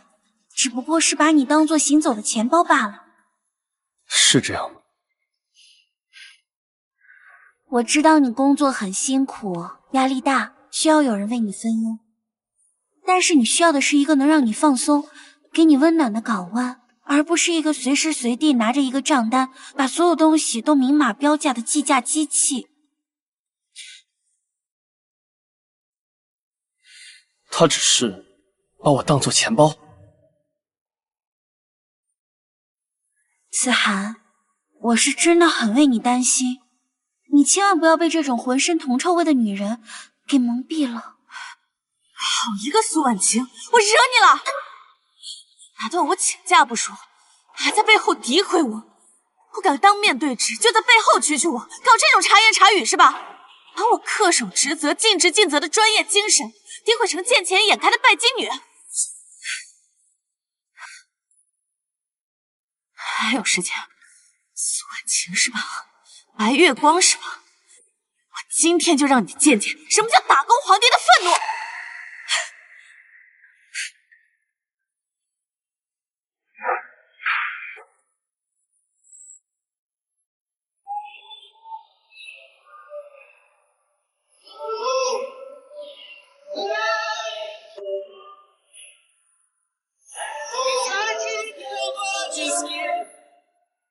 思涵，我只是担心你被骗。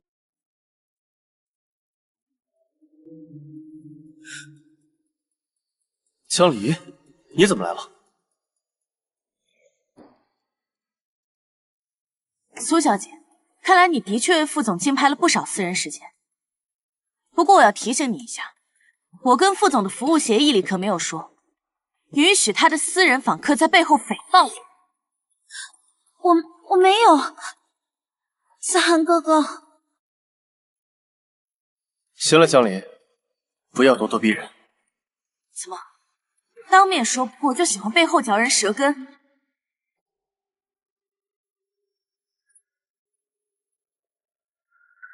副总，美人在怀，连随手挂电话这个最基本的素养都抛之脑后了吗？你没有挂电话，他只是吃醋了。果然，周岩说的对，关键时候是要牺牲一些色相。我只是担心思涵，你对他根本就没有半点真心。真心？苏小姐，真心多少钱一斤？能开发票吗？能纳入 KPI 吗？还是说副总您也觉得我应该对您这位雇主奉上他所谓的真心？江离，差不多行了。这个世界上不是任何东西都能拿金钱来衡量，人与人之间有时候也是有真感情的。真感情？上一秒还在夸我物超所值，下一秒就默许别人诬陷诽谤我。你这变脸速度，还好意思跟我说真感情？我长到这么大，从来没有被人指着鼻子教训过，尤其还是在苏婉晴面前。立马给我出去！我凭什么出去？谁爱出去谁出去！今天本姑娘就是要出了这口恶气。这就是你的真实面目啊，江离。是倔强，寸步不让，一点你们该有的温柔都没有。江离，今天就让你知道什么叫大公皇帝！婉晴，你先出去吧。我出去啊？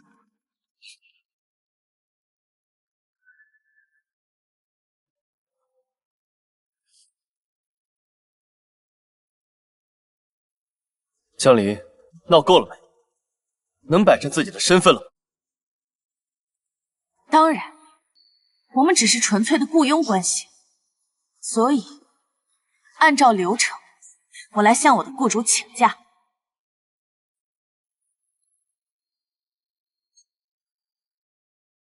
你今天晚上闹成这样，你觉得我还会给你假？太荒唐了吧！我父亲急性脑梗，现在正在抢救室抢救。我买了最早的航班，飞机2个小时之后起飞。那你为什么不早说？我给你打电话，你听了吗？是怕和我多说一句话，我这个浑身铜锈味的女人就会污染了您和苏小姐高雅的约会吗？江离，能不能说话别那么难听？若不是他闯进来就发脾气，我怎么会？签。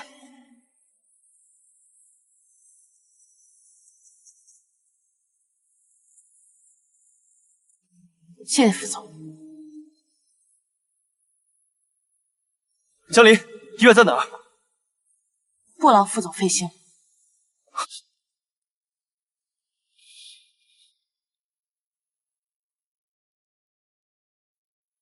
江离老家在哪儿？江离的老家在南城。南城。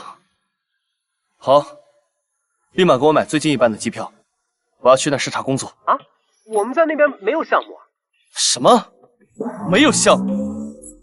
那你赶快去谈啊！好的，老板。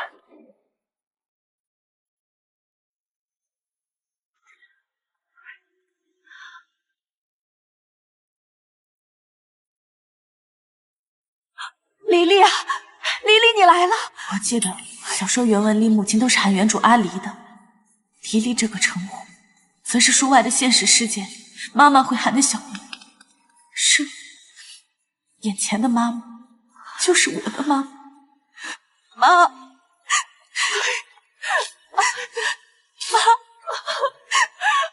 这可怎么办呀？妈，让你受委屈了。我回来了。妈的情况我都了解了，不管花多少钱，我们都给她治好。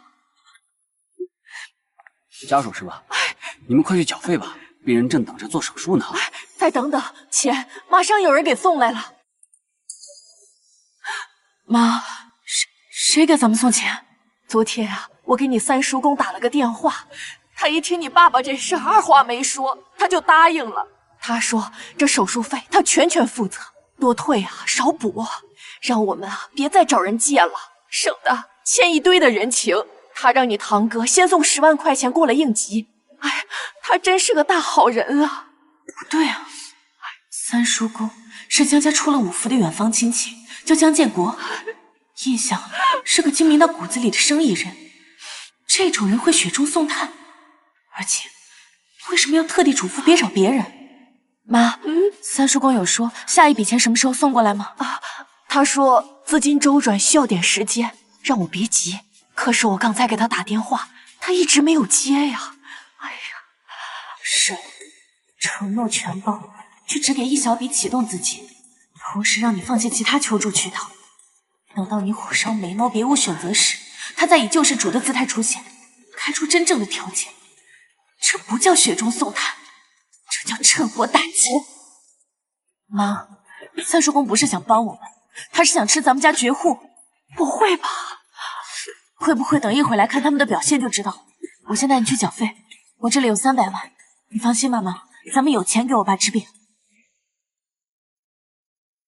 黎黎，你怎么会有这么多钱？你在外面……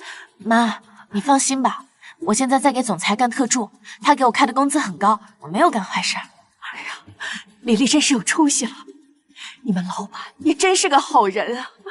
就他，顶多算个伟人。妈，我先带你去给爸办住院手续。走。哎，好。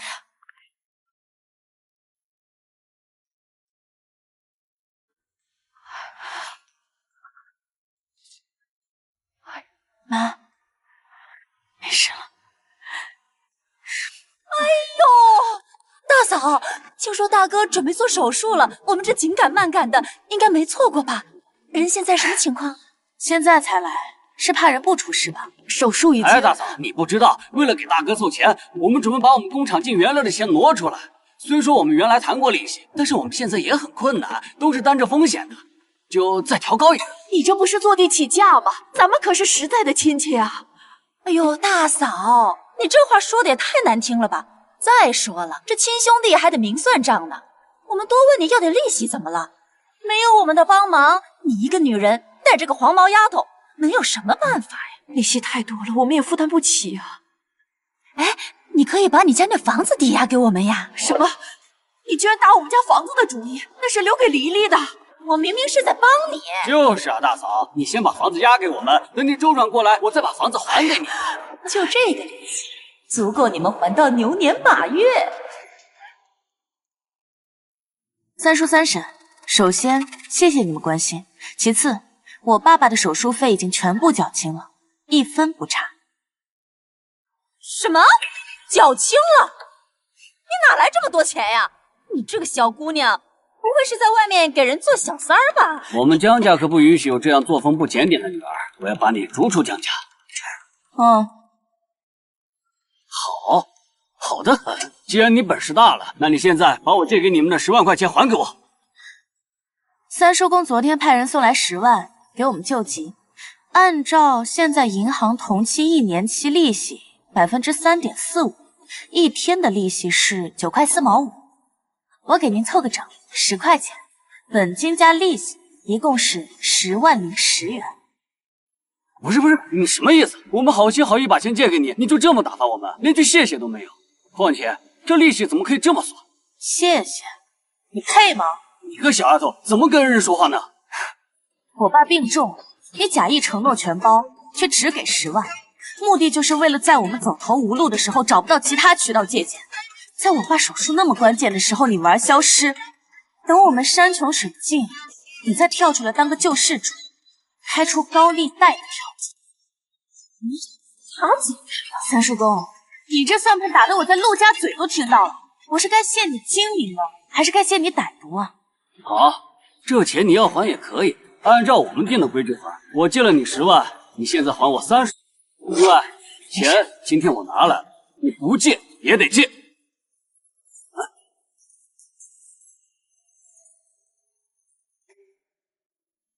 钱，你们这样做是违法的，合同也不会生效，而且我已经录音了，我可以告你们。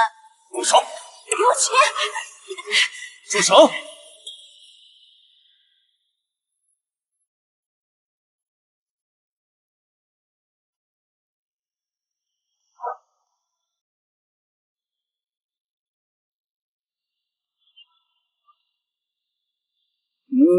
你谁啊？该不会是包养江离的有钱人吧？他就是你老板啊？他居然对妈妈提起过我，看来他心里是有我的。昨天的事情，我大人有大量，就不和他计较了。傅思涵，你怎么会在这儿？还在这种关键时刻出现，这种狗血俗套到令人作呕的桥段，不要啊！告诉我你的名字。你管我是谁？这是我们的家事，你一个外人少多管闲事。很好，你成功的激怒了我。10秒内，我要他所有资料。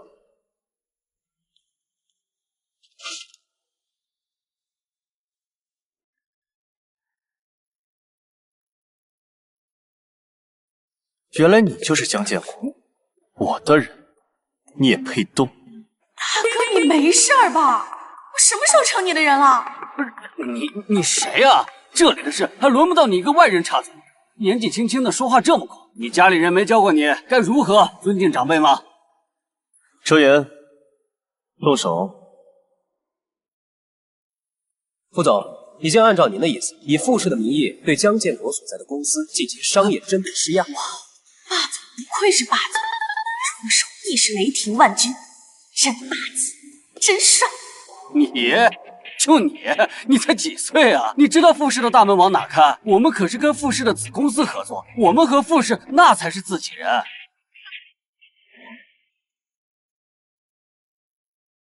我们和傅氏才是自己人。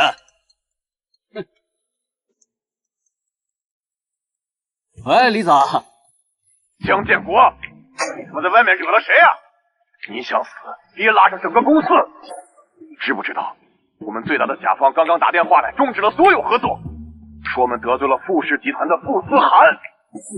傅思涵，是商业精英，傅氏集团的继承人，上财经杂志只露半个侧脸剪影就可以搅动整个市场的风云人物，是你？副总，对不起，我有眼不识泰山，我不是人，我是个混蛋。您大人有大量，千万别跟我这样的小角色一般见识。你刚刚跟江离母女可不是这样说话的。对不起，大嫂，侄女，我该死，我张嘴。你看咱们都是一家人，你们高抬贵手，钱我不要了，就当给大哥买营养品了。江建国，你疯了？跟两个女人下跪，给我起来！再说，10万块钱是我们家的所有钱，我凭什么不要啊？嘿，我就是有几个臭钱嘛，有什么了不起的？你这样的人我见多了，吓唬谁呢？你给我闭嘴！江建国，你打我！打你都是轻的，就是你撺掇我抢大哥的房子，还是你非得来医院闹，这些都是因为你。金枝，你相信我，我是被他蛊惑了，我不想抢你们家房子的。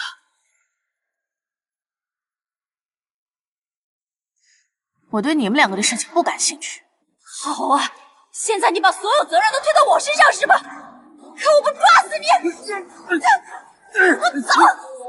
把他俩弄走，吩咐下去，以后傅氏旗下所有公司以及所有想跟傅氏合作的公司，都不能给这2个人提供任何工作岗位。走！这就是传说中的一句话封杀一个人，太爽了吧！我也想当霸总。看见我杀伐果断的样子，被我迷住了吗？怎么回事啊？他怎么说你是他的人啊？妈，你先去看看爸，我一会儿跟你说。好吧。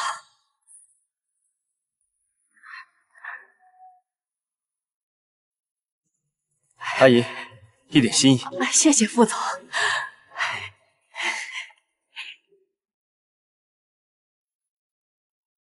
聊聊。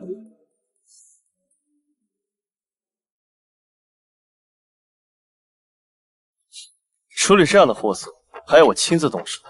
江顾问，你的休假成本有点高啊。谁让你来？副总日理万机，屈尊前来，这份恩情我铭记于心。关于您此次出行的机票、酒店、车辆以及时间成本，我回头让周特助拟定一个账单，从我下个季度的奖金里扣除，绝对不让公司以及您个人蒙受损失。我千里迢迢赶过来，不是替你算账。那你是？对不起。啊？是我太累了，出现幻觉？霸道总裁和我道歉？副总，您刚才是在说对不起吗？原来您的字典里还有这3个字呢。昨天的电话我没有听清，后来你突然出现了，话赶着话，局面就失控了。总之，我本意并不想跟你吵架。没想到霸道总裁还有这么诚恳的时候。这次就先算了，要是再有下一次，没有下次了。转性了？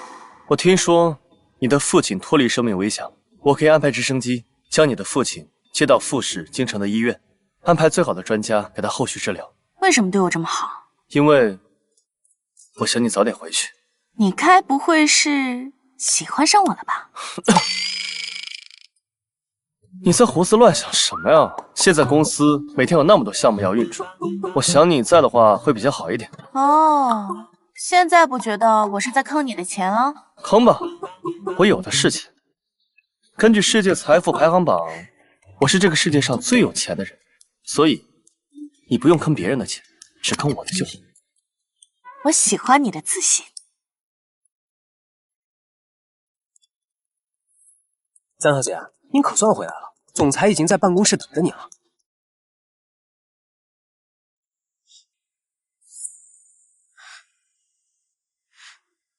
周言，思涵哥哥还是不愿意见我吗？什么情况？不好意思，苏小姐，总裁最近忙着和顾氏合作城北项目的事情，所以非常忙。那他呢？为什么他能进去？苏小姐，江小姐是我们这个项目的顾问，总裁需要她。思涵哥哥需要他，难道就不需要我了吗？明明他才是替身，为什么他现在比我重要？苏小姐，你琴弹的真的很好，只是我不明白，我们明明能在各自擅长的领域里发光发热，你为什么非要执着在一个男人心里争高低呢？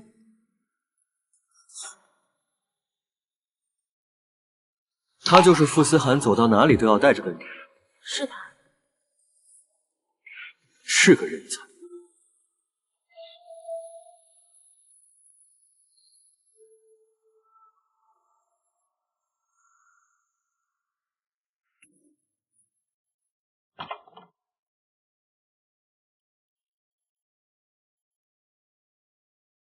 副总，早。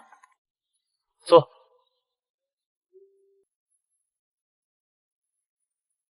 你父亲情况怎么样了？托副总的福，已经好多了，谢谢。他居然和我说谢谢，他居然没有再紧锣密鼓的计算金额，而是和我说了一句有感情的话。他是要对我产生感情了吗？应该的，毕竟你是我们公司的重要员工。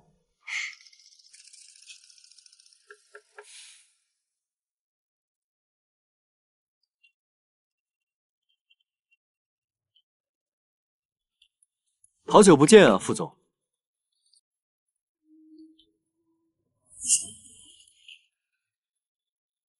这位就是副总最近新招的私人顾问，江离，江小姐吧？顾总，您认识我？你的名字现在在 A 市的金融圈和法务圈，可比那些上市公司的 CEO 都要响。寥寥几句，就帮副总挽回损失的女人，到底是个什么奇女？这位顾总在书中的设定是一个勇敢开拓的富二代，一直是傅思涵商业版图的对手。但因为书的主要内容是傅思涵的情感，对他的描写不多。现在看来是要认真一下了。顾总，我只是一个拿钱办事的法律顾问，为客户争取利益最大化是我的职业本能。好一个职业本能！江小姐，有没有兴趣聊聊？我们信达资本正在招自己的顶级法务团队，我对人才的渴望以及能够付出的价码，绝对超乎你的想象。顾燕，如果我没记错的话，我们约的是9点半，你早到了。哼，没办法，听说副总这儿有好戏看，我便提前过来。现在这么一看，门口的苏小姐哭得很伤心。江小姐，你说该是多么铁石心肠的人，看到美女落泪，还会这么的无动于衷啊！居然敢拉踩我，你手难得。介绍一下，这位是我们公司的金顾，在工作的时候，请称呼他的职务。搞什么？占有欲大爆发呀！副总，工作而已，每个人都有他的自由。早几年我们顾氏的一个商业经理，不也跳槽你们傅氏？那如此看来，傅氏是比顾氏更好的选择，已经是大家的共同认知了。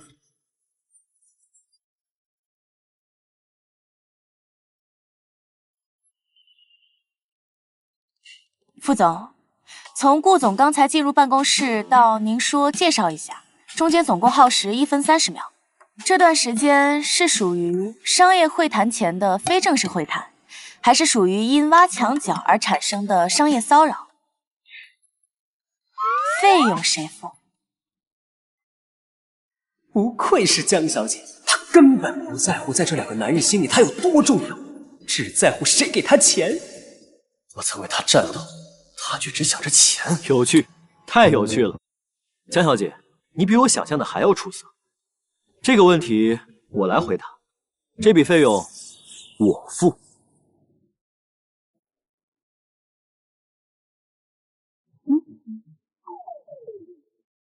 我不仅愿意支付这所谓的商业骚扰费用，我还愿意为你支付从傅氏离职全部的违约金。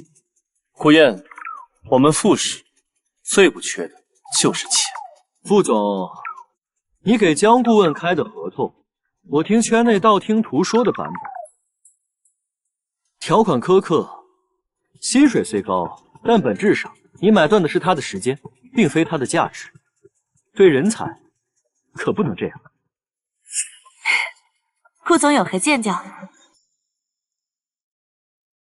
我们信达资本不同，我们正在寻找的不是一个高级雇员，而是一个合伙人。我们提供的不只是薪水，还有期权，以及一个真正能让专业人士施展才华，而并非为雇主处理私人琐事的平台。合伙人这3个字比任何金钱数字都更有分量，它代表着尊重，代表着平等的地位，代表着从工具到主人的身份转变。这也是傅思涵一直以来拒绝给予我的东西。顾燕比我想象中更懂人性。顾燕，请注意你说话的分寸。如果不是和信达的合作关乎傅氏未来3年的战略布局，现在就要把它扔出去。感谢顾总赏识。傅总，是这样的，根据协议，在合同期限内，若有第3方向乙方及我提出更高的职位或更好的待遇，乙方有权向甲方及您提出价值匹配请求。你这是要让我为你加码？是的，也就是说，傅总您现在有3个选择：第一，拒绝我的价值匹配请求，那我将向公司提出辞呈，并且按照协议向您支付3倍违约金，同时保留接受顾总邀约的权利。第二，您同意匹配顾总提出的合伙人邀约请求，包括但不限于傅氏集团的相应期权以及董事会席位。同时，您要将我的职务从您的法律顾问变为首席战略顾问。那第3呢？虽然第2点已经很荒唐了，但按照这个女人的风格，最重磅的肯定还没数。第3，您可以选择支付一笔忠诚度维系奖金，暂时平息这场风波，直到下一次挖墙脚出现。算您便宜点好了，800万。是不是我支付了这笔钱，你就会一直维持对我的忠诚度？傅总，如果您支付了这笔忠诚度维系奖金，我将继续履行该协议，直到下一次挖墙脚出现。如果我付完钱，他还一直挖，那我岂不是一直要付钱？对，聪明。原来被人当面挖墙脚，不仅不用慌忙表忠心，还能反过来跟老板谈加薪啊！不，这不是加薪，这是现场拍卖，牛啊！大红人最高境界就是这样了吧？来吧，为我竞标。小林，我只问你一句，你是在恃宠而骄吗？只要江林承认多少钱，我都给。傅总，我现在是在跟您聊合同，您是不是偏题了？傅总，要不然就第1个方案吧。违约金我会替江小姐付，现在就打到你们傅氏的对公账户上。你闭嘴！800万而已，这笔钱我给了。你是人傻钱多吗？都这样了，你都不愿意给我升职，也不愿意放我走。这笔钱我会让周岩负责处理。现在，请开始你的工作，江顾问。傅总慷慨，既然收了您的忠诚度维系奖金，那在下一次挖墙脚之前，我对您的忠诚度将达到100%。顾总，那就非常不好意思了，现在看来，我暂时还是副总的法律顾问。商业领域，价高者得，市场规律，还请您理解。我当然理解。副总，恭喜你了，成功留住了你的金牌顾问。不过市场是瞬息万变的，下次我会带着更有诚意的价格再来。毕竟价值这东西，总是越被认可，涨得越快。顾总、副总，我们谈正事吧。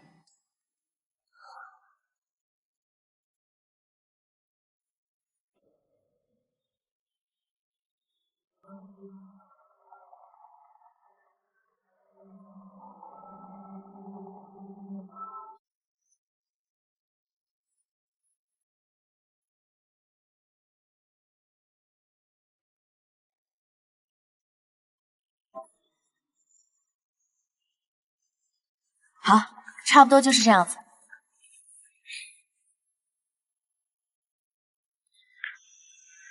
副总，你手下的江顾问果然名不虚传，今天算是领会了，合作愉快，合作愉快。江小姐，我的提议长期有效，信达资本的大门长期为你敞开。顾总，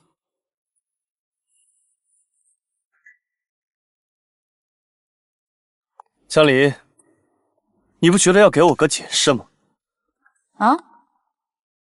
关于刚刚的条款，副总是有什么不懂的地方吗？顾燕当着我的面挖你，你竟连一丝一毫的犹豫都没有，就直接将问题变成价高者得的拍卖会。难道在你心里，我就只是个花钱的甲方？不然呢？江离，为了你，我连夜飞去你家，将苏婉晴拒之千里，甚至还和家里闹不和。你的心里就只有钱？是的，我的心里就只有钱。为什么？因为钱能解决世间99%的问题啊！副总，我很感激你帮助我。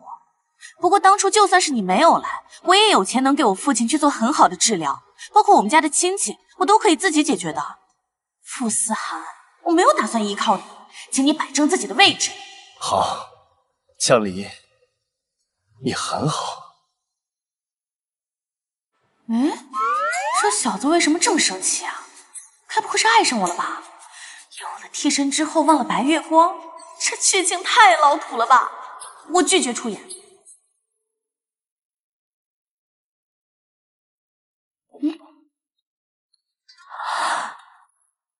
有了。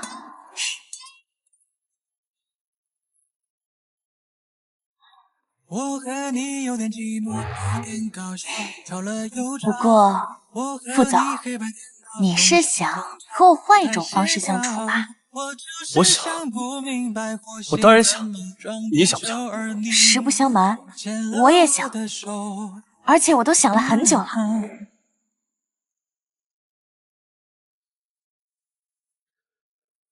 你的心意是什么？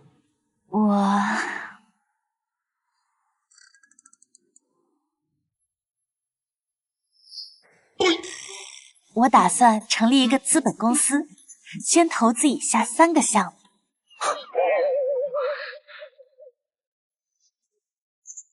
所以搞了半天，你还是在跟我聊生意。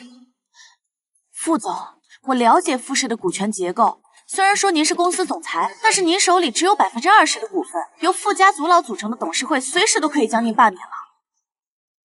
所以你就是在嘲笑我，嘲笑我人前风光，实际上是家族的傀儡。No， 我是在给您提供出路。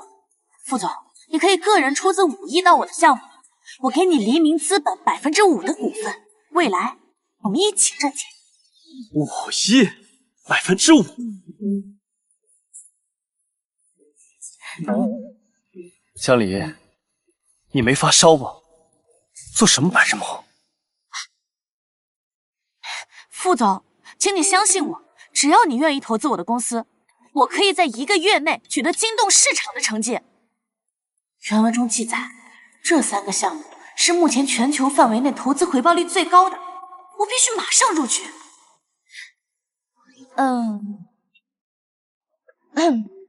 不过你也有权利拒绝。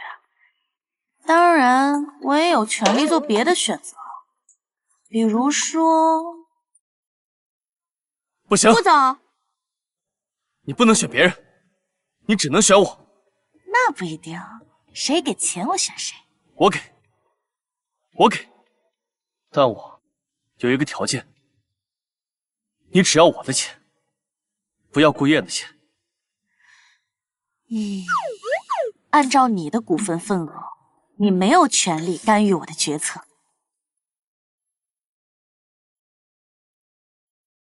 香梨，香梨，小顾总，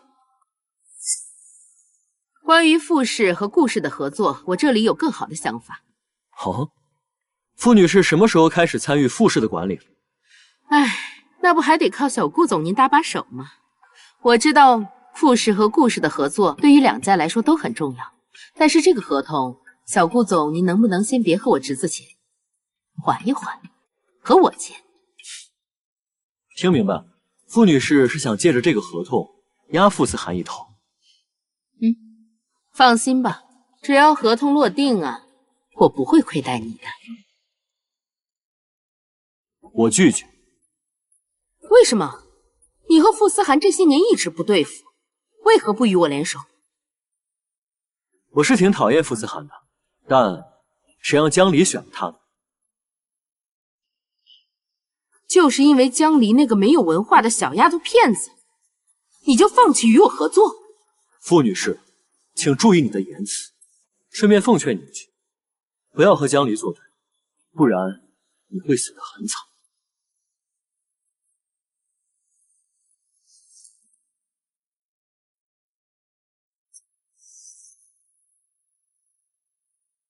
好啊，你个江离，敢坏我的事儿，我一定要亲自把你捏死在手心里。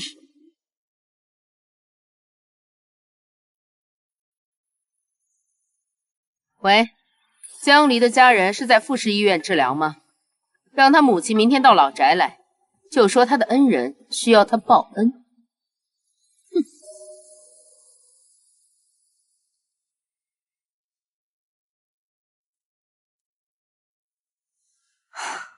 我正要找你呢，给你看看财报。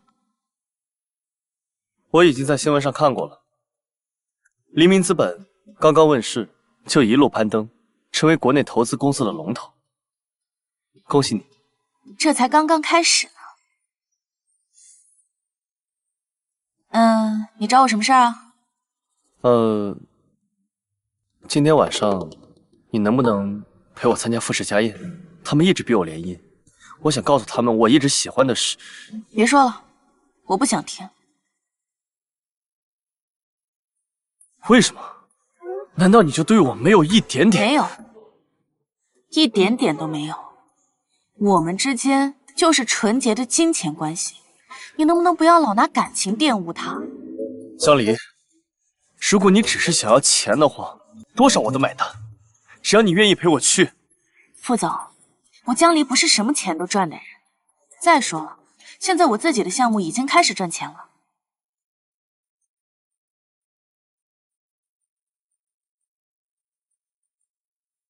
爸，黎黎啊，1个月前傅家来人把你妈妈接走了，现在都没把人送回来，你妈妈的电话也打不通，是不是出事了？好，行。爸，我知道了，你不用担心，我一定把妈平安带回来。傅氏派人把我妈接走。我不知道这件事情，你先别急，我马上让周岩去了解情况。行了，不必了，我知道这事跟你没有关系。根据原文人设，眼前这位霸总可以疯，可以狠，但不会卑鄙。有时候我真觉得，你是这个世界上最了解我的人。晚宴是吧？我去。你还是别去了，他们把阿姨带走了，说不定再给你设局。你觉得我会怕吗？不管是什么牛鬼蛇神，只要敢舞到我江离面前，就要让他跪下。纵有千军万马，我江离一人破之。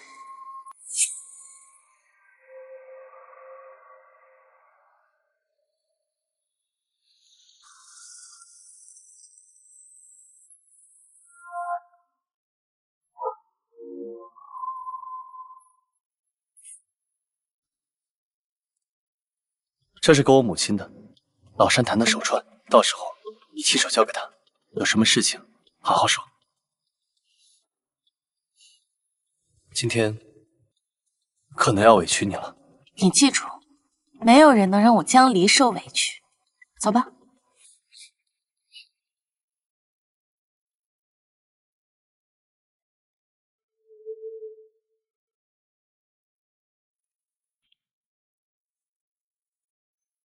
傅先生，傅太太，初次见面，一点心意。二位，我只给你们一次机会。妈，这是老山檀的手串。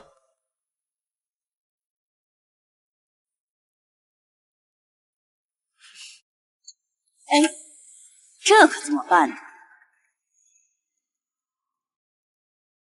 江小姐，还不快把你送给夫人的礼物捡起来！这么爱捡，你怎么不捡？没关系，这样次等的珠子本来也配不上我。老东西，你完了！穿成这样就来了，也不怕人笑话。这俩老不死的，夫唱妇随，还真是婊子配狗。爸，江离是客人。哎，这里跟袁叔有点不一样嘛，他居然想护着我，可惜护不住，也没必要。我的仇习惯自己报。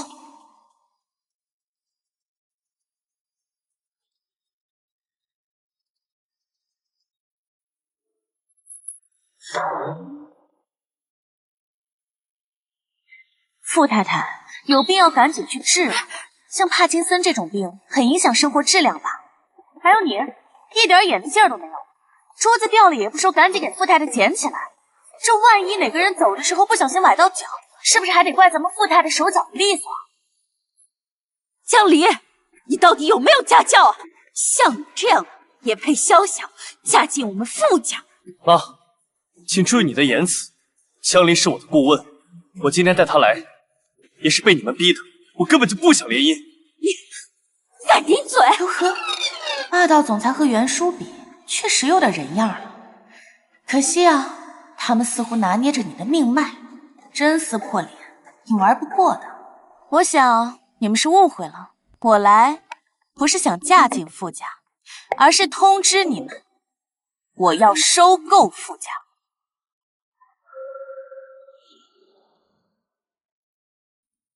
你算个什么东西，还配说这种大话？我算个什么东西，还轮不到你来问。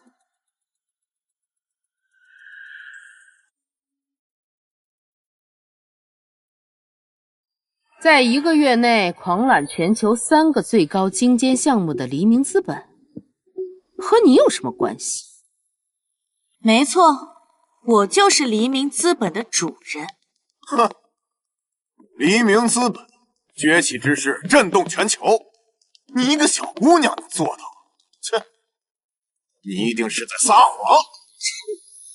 别光顾着笑呀，拿手机查查股权架构。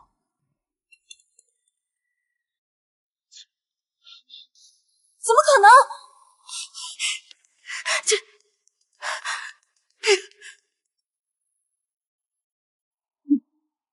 傅思涵，是不是你？是不是你吞食傅家财产，暗中帮助这个小贱人？他不过一个乡巴佬，到底有什么值得你喜欢？还有，他那个农村出身的老妈，只配给咱们提鞋。你自甘下贱，根本就不配当傅氏总裁。都到这个时候了，你还一心想要将我赶出傅氏？我妈呢？你们把我妈怎么样了？我告诉你，你们这是非法囚禁，我可以告你们！少在这胡说，他可是自愿的。莉莉，你怎么来了？他们怎么折磨你了？哎呀，没有，怎么回事？哎，没事儿，没有的。这是夫人，她让我用手洗地毯。这不是我拖了3天，我也没洗干净。哎呀，这都是我自己的事情。黎黎，不要！如果不是副总他帮我们，你爸爸他也不会这么快脱离危险啊。我们，妈，他们还让你做什么？也就是擦地、擦鞋，都是小事情。好啊，好一个副将，我江离给你们脸了，我反悔了。我要等你们一落千丈的时候再收购你们。黎黎，不要，我们做人要懂得感恩啊！妈，你不用管，我来处理。你看，咱们把他当牛马，他还要谢谢咱们呢。阿姨，帮助你们的是我，不是副使。从现在起，你不用对他们有善意。什么？你个逆子！为了个女人，你连爸妈都不要了？副总，仗义，我江离也不是不仗义的人。从今往后，我们两个就是好战友。傅思涵，你要做傅家的叛徒吗？傅家的叛徒啊！傅太太，您说的不是您自己吗？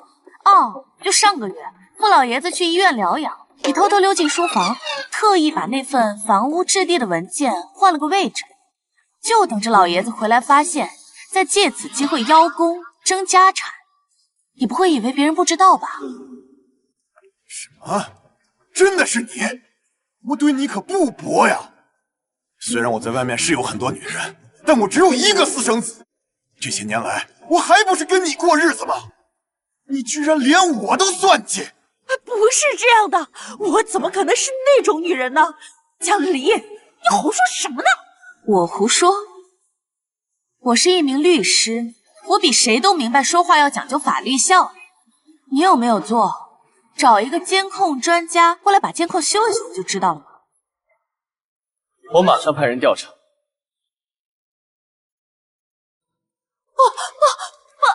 哎呦，我真的没有！贱人，你离婚！这些都是原书里的情节，只不过是在后期才会逐一被发现并引爆。但这又有什么所谓呢？姐不开心，全世界都要跟着颤抖。哎呀，大哥，这外星人呐，就是靠不住，儿子呢会背叛你，老婆也搞小动作，还是咱自家人靠谱。你把傅思涵和大嫂的股份全要过来给我，等我当上了副氏总裁，那一定会念着大哥你的好的。就你还傅氏集团总裁，你不把傅氏集团掏空都算好的了。你别胡说八道啊！我妈这么多年为傅氏呕心沥血，她出去应酬都得了胃溃疡。哦，应酬是去金尊吗？他怎么回事呢？哎呀，你们都还不知道呢。咱们这位为傅氏集团呕心沥血的傅婉君女士，还有她这位刁蛮无理的女儿，去金尊一晚上可是点了整整7个男模啊！7个！你瞎说！你忘记了？你点的阿哲还让人家一口一口喂你酒。你妈更厉害，玩骰子输了，坐到人家腿上，让人家唱情歌给她听。完事之后还不忘让服务员把账记到傅氏集团旗下。你们两个还真是没下限啊！一把年纪了，他玩得这么花。平时装出一副名门淑女的样子，没想到背地里是这种货色。你个小浪蹄子，从哪里听来的胡话？从哪儿听来的？要想人不知，除非己莫为。你们真以为知道你们那点龌龊事的人，真的能守口如瓶吗？是你，是你对吧？我知道你是金尊的常客，之前你包了好几个头牌，在海南岛度假，我可是有照片的。你也是怎么知道的？我还知道啊，你之前说去国外进修管理学，有3个男模陪伴着您呢。哦，你说的是他去美国生孩子那次吧？你又是怎么知道的？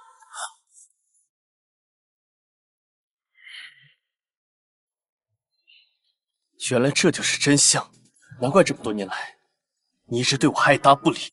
你根本就不在乎我这个孩子。我不是这样的，你还知道什么？能知道些什么？不过就是知道你们傅家的体面全都是靠算计、靠剥削、靠荒淫无度、靠坐吃山空得来的呗。要论不要脸，你们才真的是响当当的名门望族。你个乡下来的野丫头，也配指指点点傅家？先不说这些事情是真是假，江离，你这个贱人，你竟然暗自调查我们所有人，你就是见不得我们傅家好。我确实是见不得傅家好，但我起码都是明着来的，不像你妈最近把傅氏集团旗下酒店的管理职务全都换成你爸那边的远房亲戚了吧？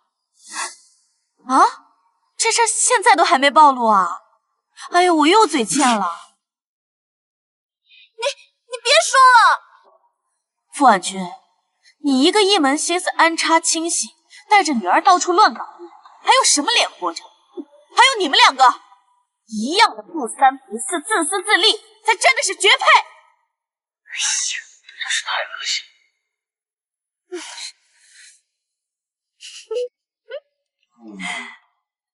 笑啊！你们怎么不笑了？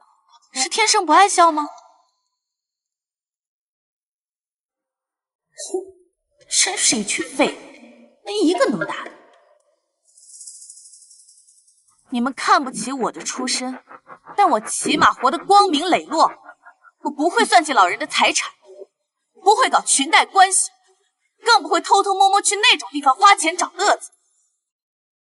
一群好吃懒做的渣子、蛀虫，天天在这高贵些什么呀？这反了，简直是反了！思涵，你看看你带个什么样的人来啊？不知道从哪个犄角旮旯冒出来的贱人，竟然敢在我傅家的地盘上撒野！你不许说我的女儿，我的女儿是全世界最好的女儿。够了！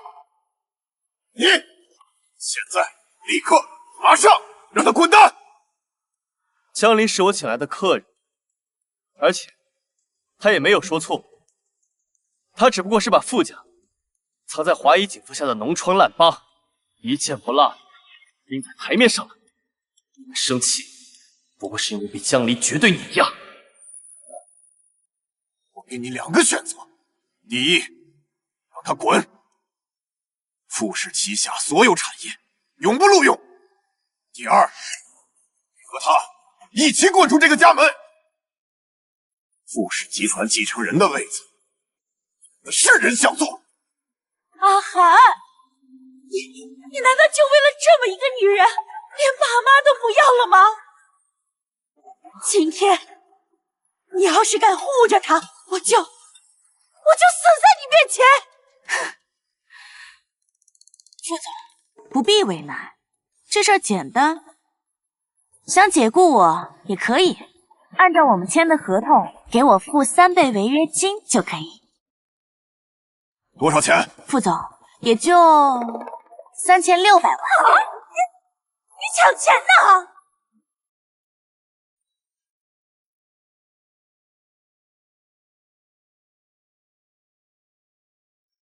傅太太，商务合同白纸黑字，具有法律效力。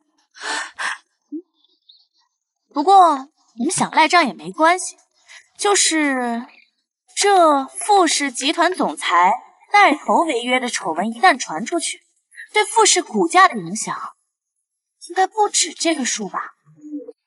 好，很好。傅思涵，真会挑女人。钱我出了，你们都给我滚！滚就滚。妈，你先上车，慢点儿。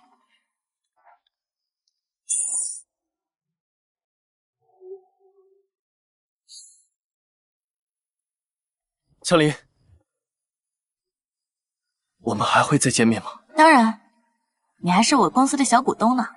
你不是想收购傅氏集团吗？我的20%可以先卖给你。我有预感，现在是股价最高的时刻。你很聪明，别难过，等我彻底收购了傅氏，还请你当总裁。我们之间真的没别的可能了吗？傅思涵，我以前一直觉得你是一个无药可救的蠢货，现在看来是我错了。在这样的家庭里长大，你还能勉强维持人样，你辛苦了。你一直引以为傲的权利，不过是他们暂时借给你的玩具。你的宝座，连你最想护住的人都护不住。你比我更辛苦。能不能不走？还陪我？人生此去山高水阔，生活不止情情爱爱。希望我们有缘再见，是在顶峰相见。走了。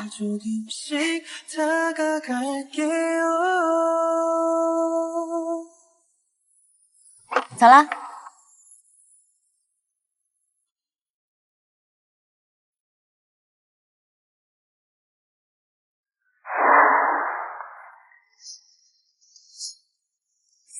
江总，我们公司已经成为全球最大的投资公司。另外，昨天下午我们已经以3000万的价格完成对富士集团的收购。最后，国际新锐医疗公司思明集团的总裁已经到了，在等您谈合作。3000万，傅家没有异议。他们正忙着内斗，无暇管别的事情。而且，自从2年前傅思涵离开傅氏后，傅氏的情况便一落千丈。现在卖股权换点钱也是天大的好事。自作自受。对了，思明资本的总裁在哪里？他能在2年的时间把公司做到全球顶尖，是个人物。哎，他就在那儿。江小姐。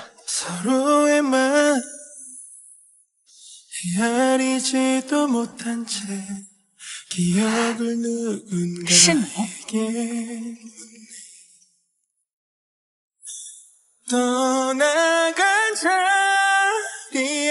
这算不算顶峰相见？